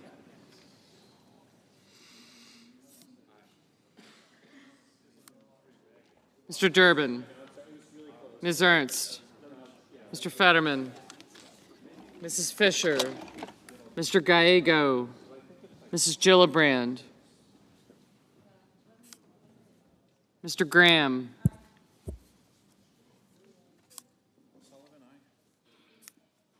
Mr. Grassley, Mr. Haggerty, Ms. Hassan, Mr. Hawley, Mr. Heinrich,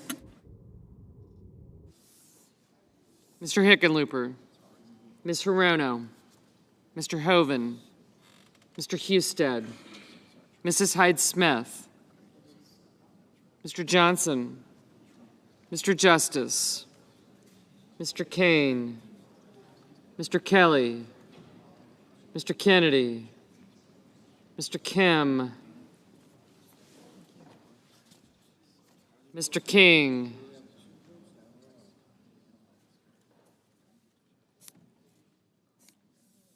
Ms. Klobuchar, Mr. Langford, Mr. Lee, Mr. Lujan, Ms. Lemus, Mr. Markey, Mr. Marshall, Mr. McConnell, Mr. McCormick, Mr. Merkley, Mrs. Moody, Mr. Moran, Mr. Marino, Mr. Mullen,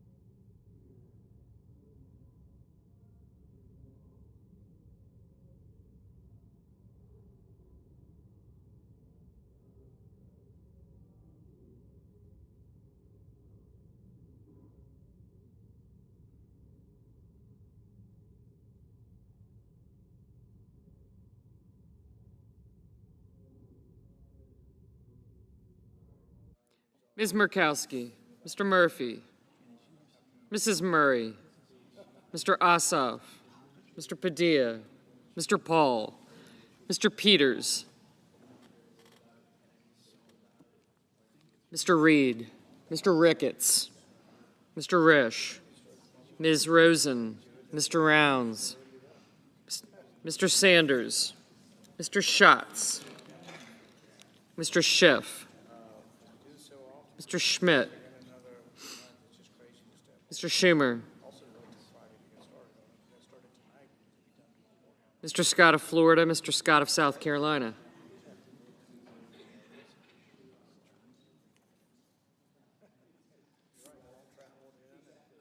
Mrs. Shaheen, Mr. Sheehy, Ms. Slatkin, Ms. Smith,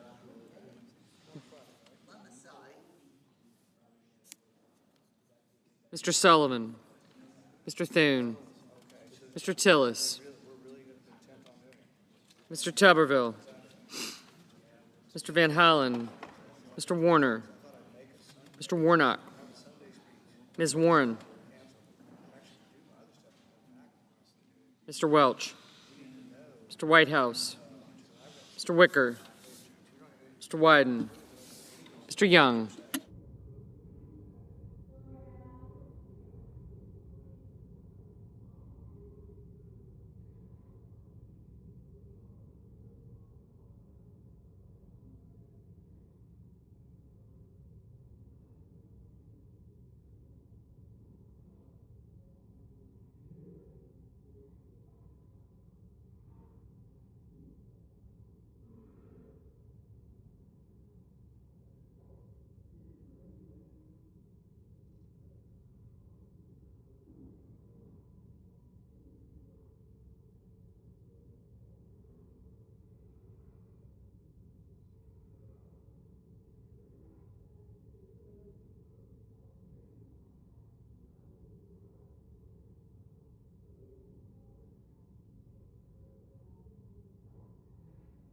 Senators voting in the affirmative: Barrasso, Budd, Cassidy, Cornyn, Crapo, Fisher, Husted, Justice, Lummis, McCormick, Moody, Moran, Paul, Ricketts, Scott of South Carolina, Sullivan, and Young. Senators voting in the negative: also Brooks, Baldwin, Blunt Rochester, Coons, Duckworth, Gallego, Gillibrand, Hickenlooper, Kane, Kim, Klobuchar, Schiff, Slotkin, Smith, and Van Hollen.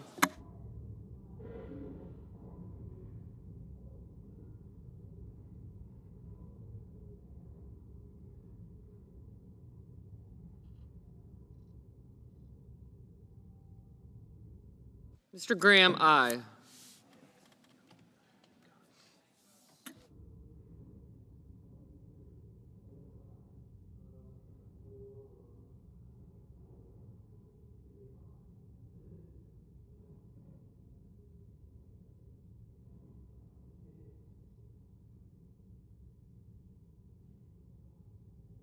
Mr. McConnell, aye.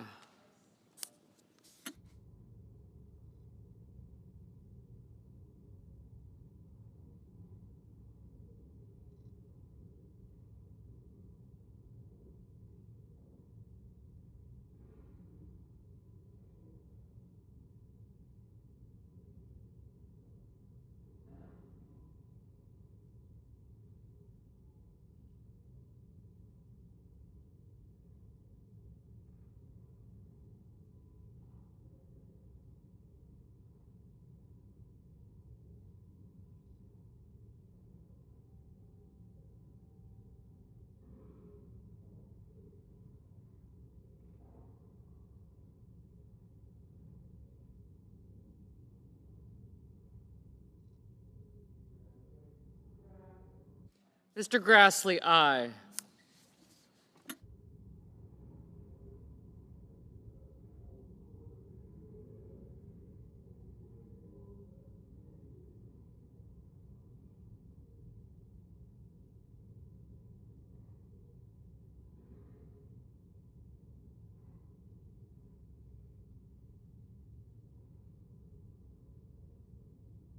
Mr. Merkley, no.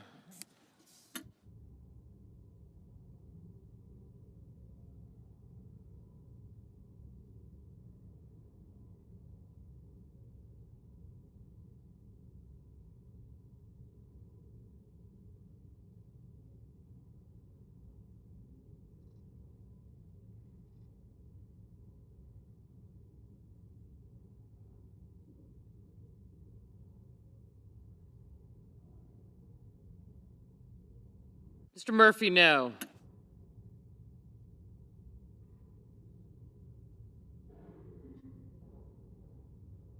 Mr. Daines, aye.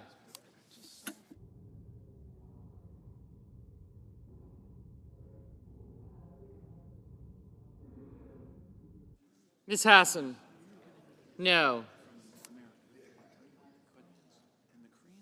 Mr. Booker, no.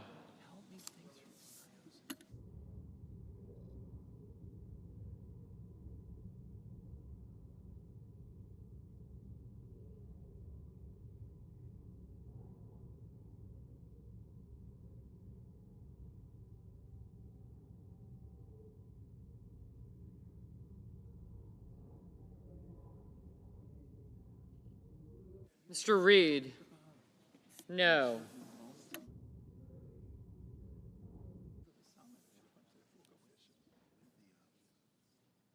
Mr. Kennedy, aye.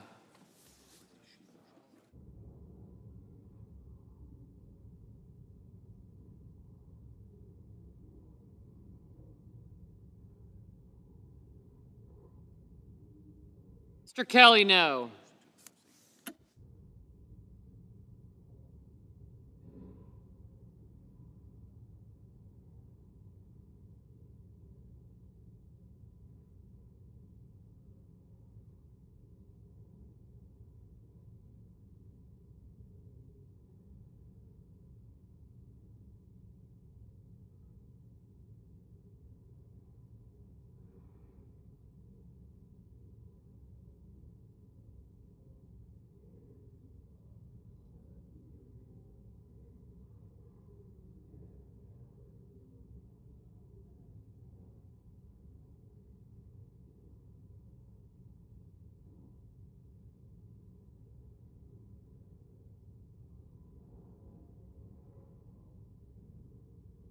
Mr. Mullen, aye. Mrs.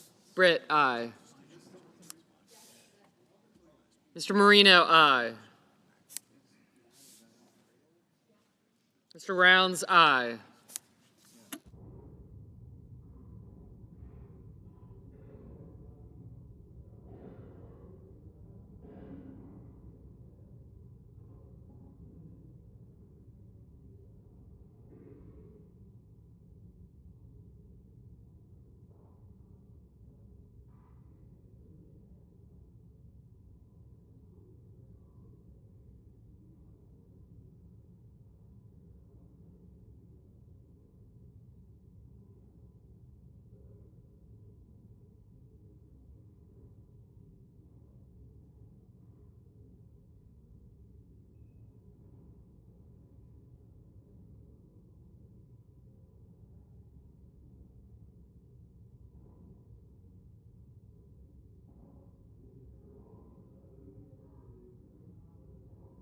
Mr. Bennett, no.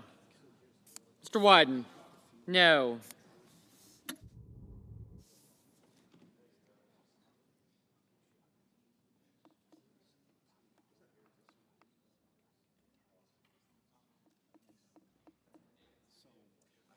Mr. Lee, aye.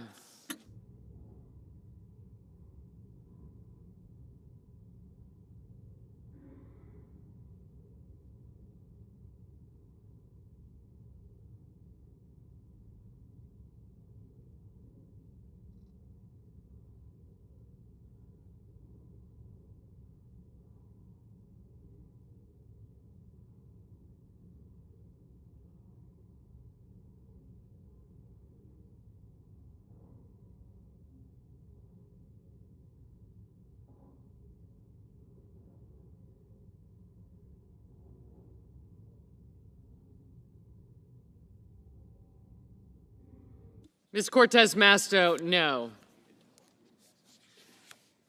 Mr. Johnson, aye.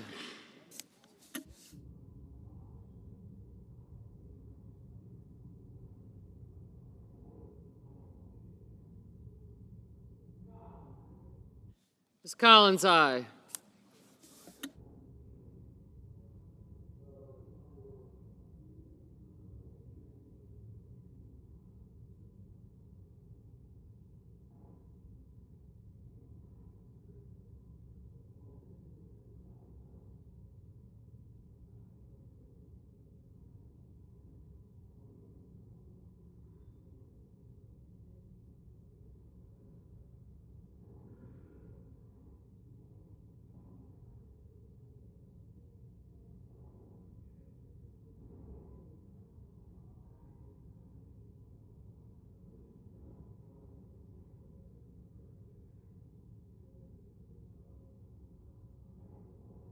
Mr. Cotton, aye.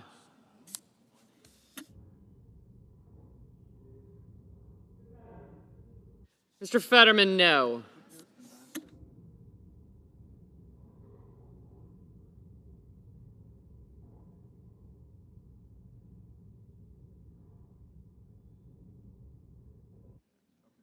Mr. Risch, aye.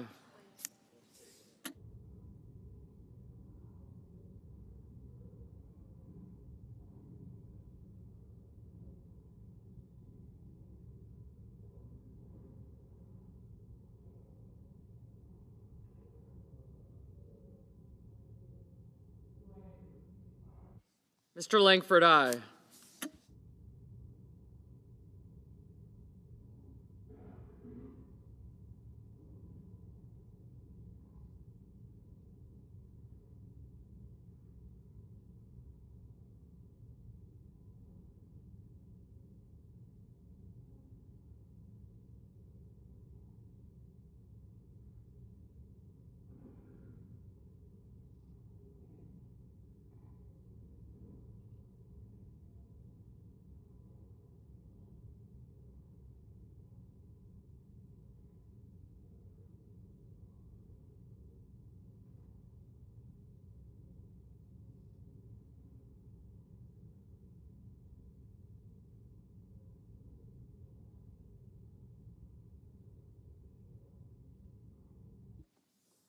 Mrs. Shaheen, no.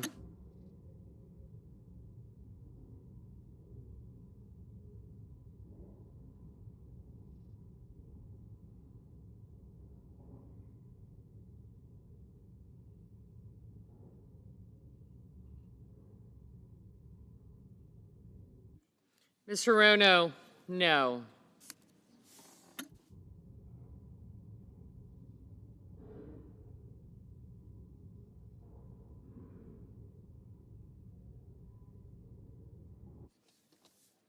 Mr. Blumenthal, no.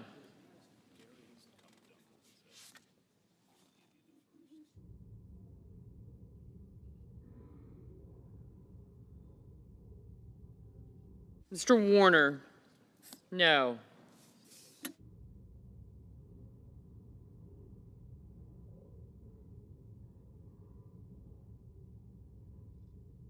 Mr. Cruz, aye.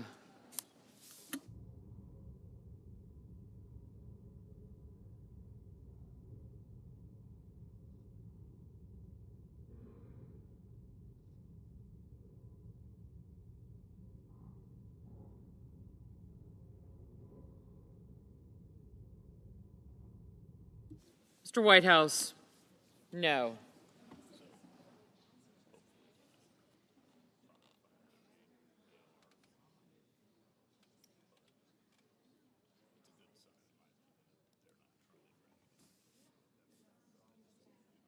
Mr. Thune, aye.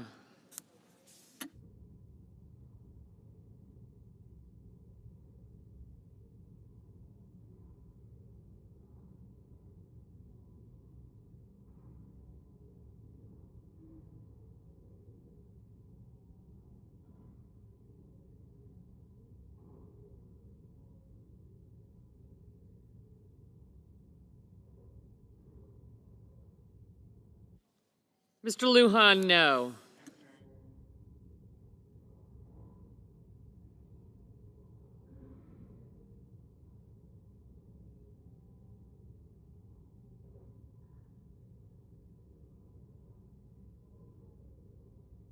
Ms. Rosen, no.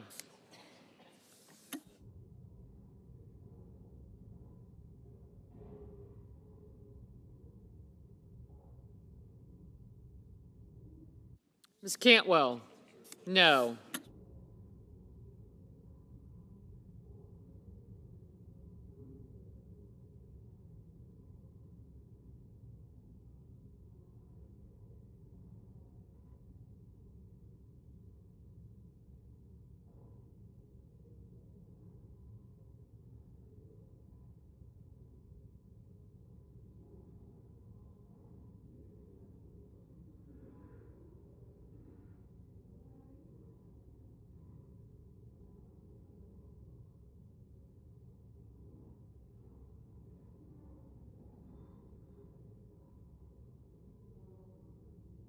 Mr. Schatz, no.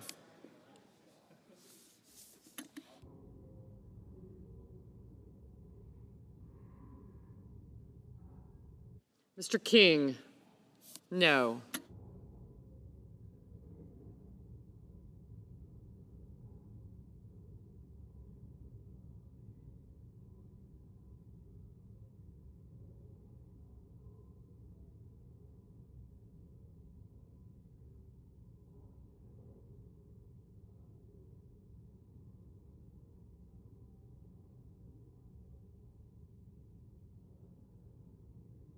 Mr. Padilla, no.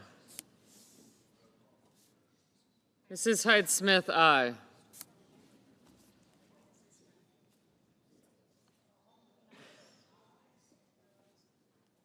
Ms. Murkowski, aye.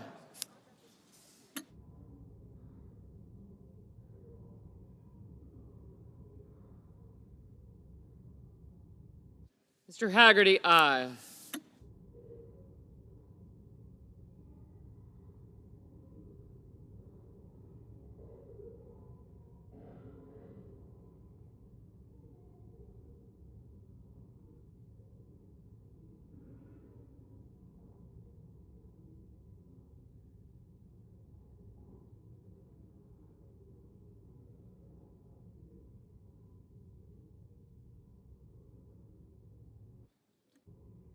Mr. Kramer, aye.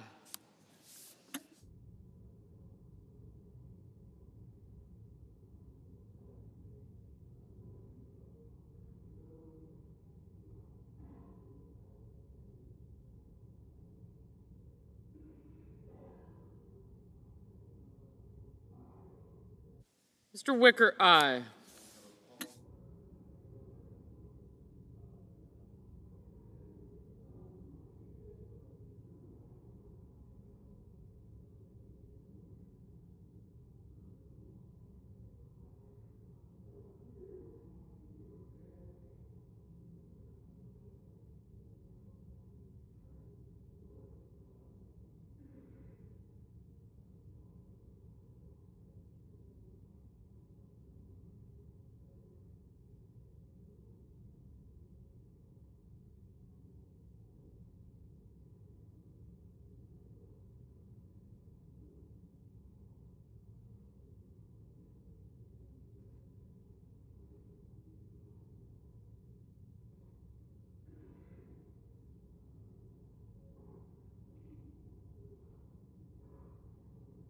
Ms. Ernst, aye.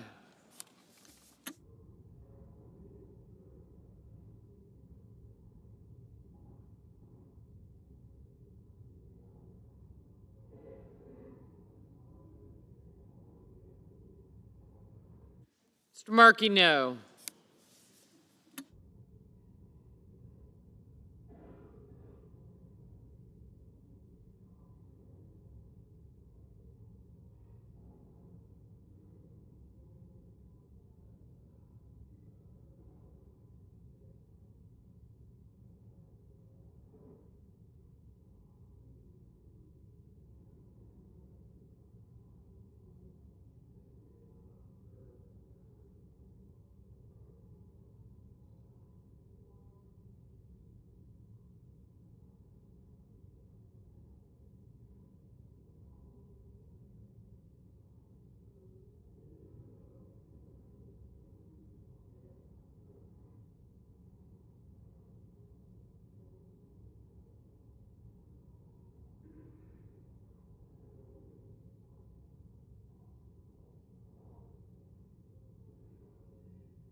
Mrs. Capito, aye.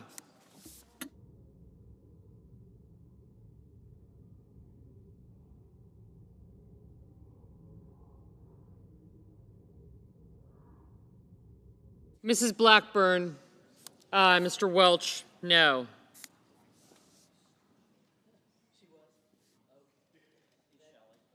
Mr. Scott of Florida, aye.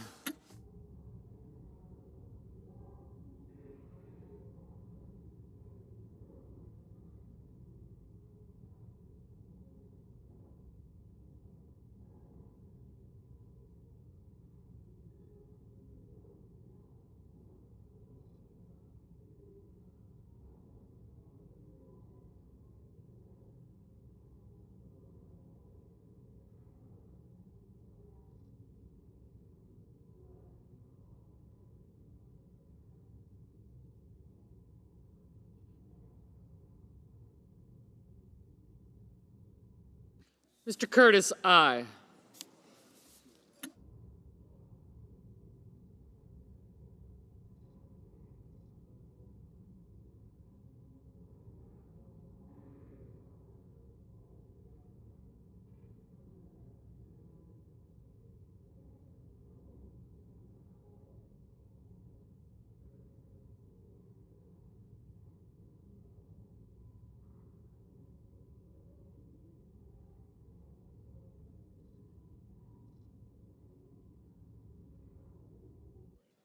Ms. Warren, no.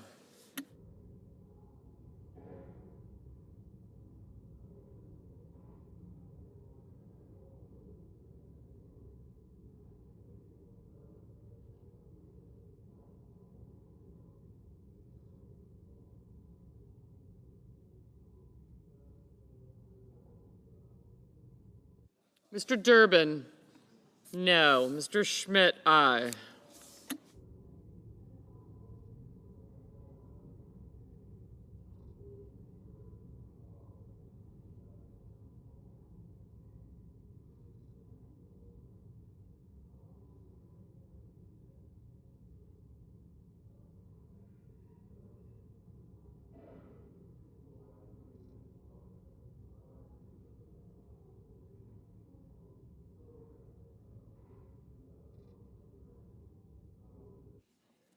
Mr. Banks, aye.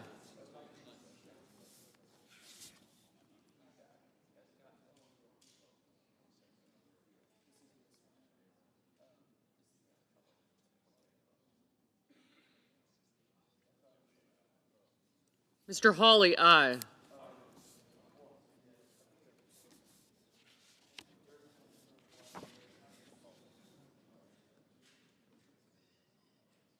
Mr. Peters, no. Mr. Heinrich, no.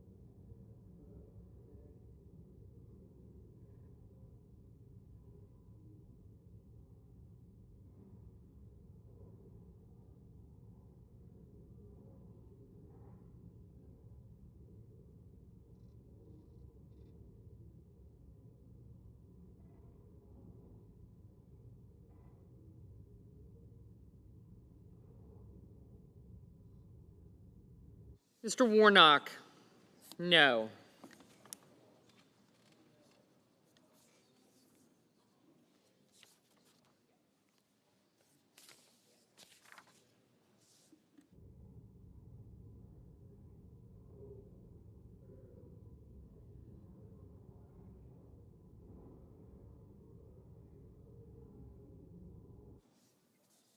Mr. Marshall, aye.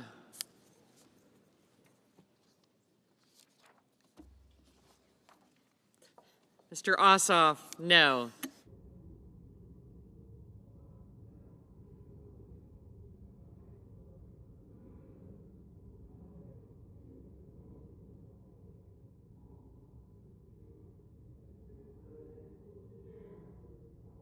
Mr. Schumer, no.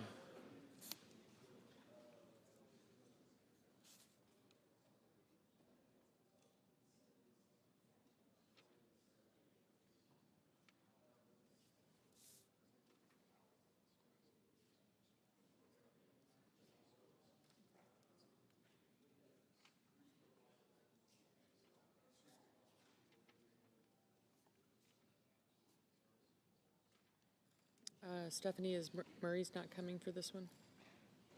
Is Murray missing this one?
Mr. Sheehy, aye.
Mr. Tuberville, aye.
On this vote, the yeas are 50, the nays are 45, and the motion is agreed to. The clerk will report the nomination. Nomination, Department of Health and Human Services, Mehmet Oz of Pennsylvania, to be Administrator of the Centers for Medicare and Medicaid Services. The Democratic whip is recognized. Mr. President, anyone here remember how Donald Trump promised to end Russia's war on Ukraine in 1 day if he was elected? That's right, 1 day. Well, we're 73 days into his term with Russia still raining death and destruction upon the people of Ukraine. And instead of ending the war, Donald Trump has alienated and bullied our allies around the world, our allies. He insulted and blackmailed Ukrainian President Zelensky, who has led Ukrainians fighting bravely for more than 3 years. 46,000 Ukrainians have died in defense of their country. He's decimated low-cost soft power by gutting U.S. aid and Voice of America, giving away our influence and leadership to China and Russia, a move the head of Russian state TV, and get this quote, an awesome decision by Trump. We couldn't shut them down, unfortunately, but America did so itself.